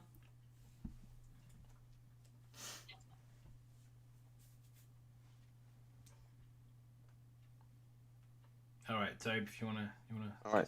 JFK. The assassination of John F. Kennedy started a macabre chain that continues to this day. Oswald killed Kennedy, and Jack Ruby killed Oswald. This much we do know. What many people aren't aware of is how far it continued after that. Well, in 1967, while awaiting retrial for the murder of Lee Harvey Oswald, Ruby died in Parkland Hospital, in parentheses, the place of death of both Oswald and JFK. Some say due to the negligence of the doctor overseeing him. A few years following this, that same doctor died in an auto accident while on his way home. The driver of the car that struck him would make a full recovery through the medical costs, though the medical costs would bankrupt him and drive him to a life of crime. The store owner acting in self-defense would be the one to claim his life and so on. Few have kept track of the chain up until now, or on how far from Dallas it has actually travelled, but many believe this still continues on after this. Fewer are still sure that if it started with Oswald and JFK, or perhaps it goes further back than that, portraying some unknown transgression from President Kennedy's past. Just be careful out there. What? Okay, so basically, what I can see the point of the story was people die when they're killed. No fucking way, Matt. Are you kidding? Yeah, I know. It's fucking staggering. Like, That's hey, did you know astonishing. that this one person he killed another person? Eventually, he died as well. Matt, are you sure you want to be Yeah, I saying think these death hard may life be facts on a contagious. fucking stream with over 100 people in it? Like, that is Yes. astonishing. Pterodax Oh, 2000. Thank you very, very much for the donation. Very generous. Really appreciate it. $57 for 57 years. The other $7 are invisible because they're magic, just like the bullet. Was Toby's dad the man on the greasy knoll? The Toby's dad was the man on my greasy pole. I was going to say that greasy though. Hello. Just be careful out there. Yeah, be careful. You might die It's just one a little day. sign off, isn't it? A little sign off to a shitty story. Just the cherry on top. Chef's kiss of shit. Yeah, was it worth paying to have us read that? Well, it was to me. So I mean, you just could have saw done this everything with as, that money. sorry, Like, I you love could have one of the thrown it down the comments. drain. I love one of the comments on this story. Smidge Kids Critter wrote this on the 5th of September 2020. Maybe they shouldn't have lobotomized one of his sisters. What? Okay. Okay. So, my boy, I wish there was a comment that just says, okay. Fucking babbling about? Adam Sparks in 2014 wrote, "Whoa, man!" I mean, what? Okay, last pasta, I guess. Means dark secret. Is it that he's a terrible guitarist? I forgot about the Lil Wayne, the Lil Wayne guitar solo from back in the day. Oh God. Did you say you want me to take over? Yeah, I think I'm exhausted. I'm gonna go to bed.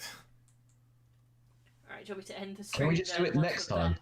Or... Yes, let's do it next time on Yeah. the fate of the world lands in the balance of. Is it really worth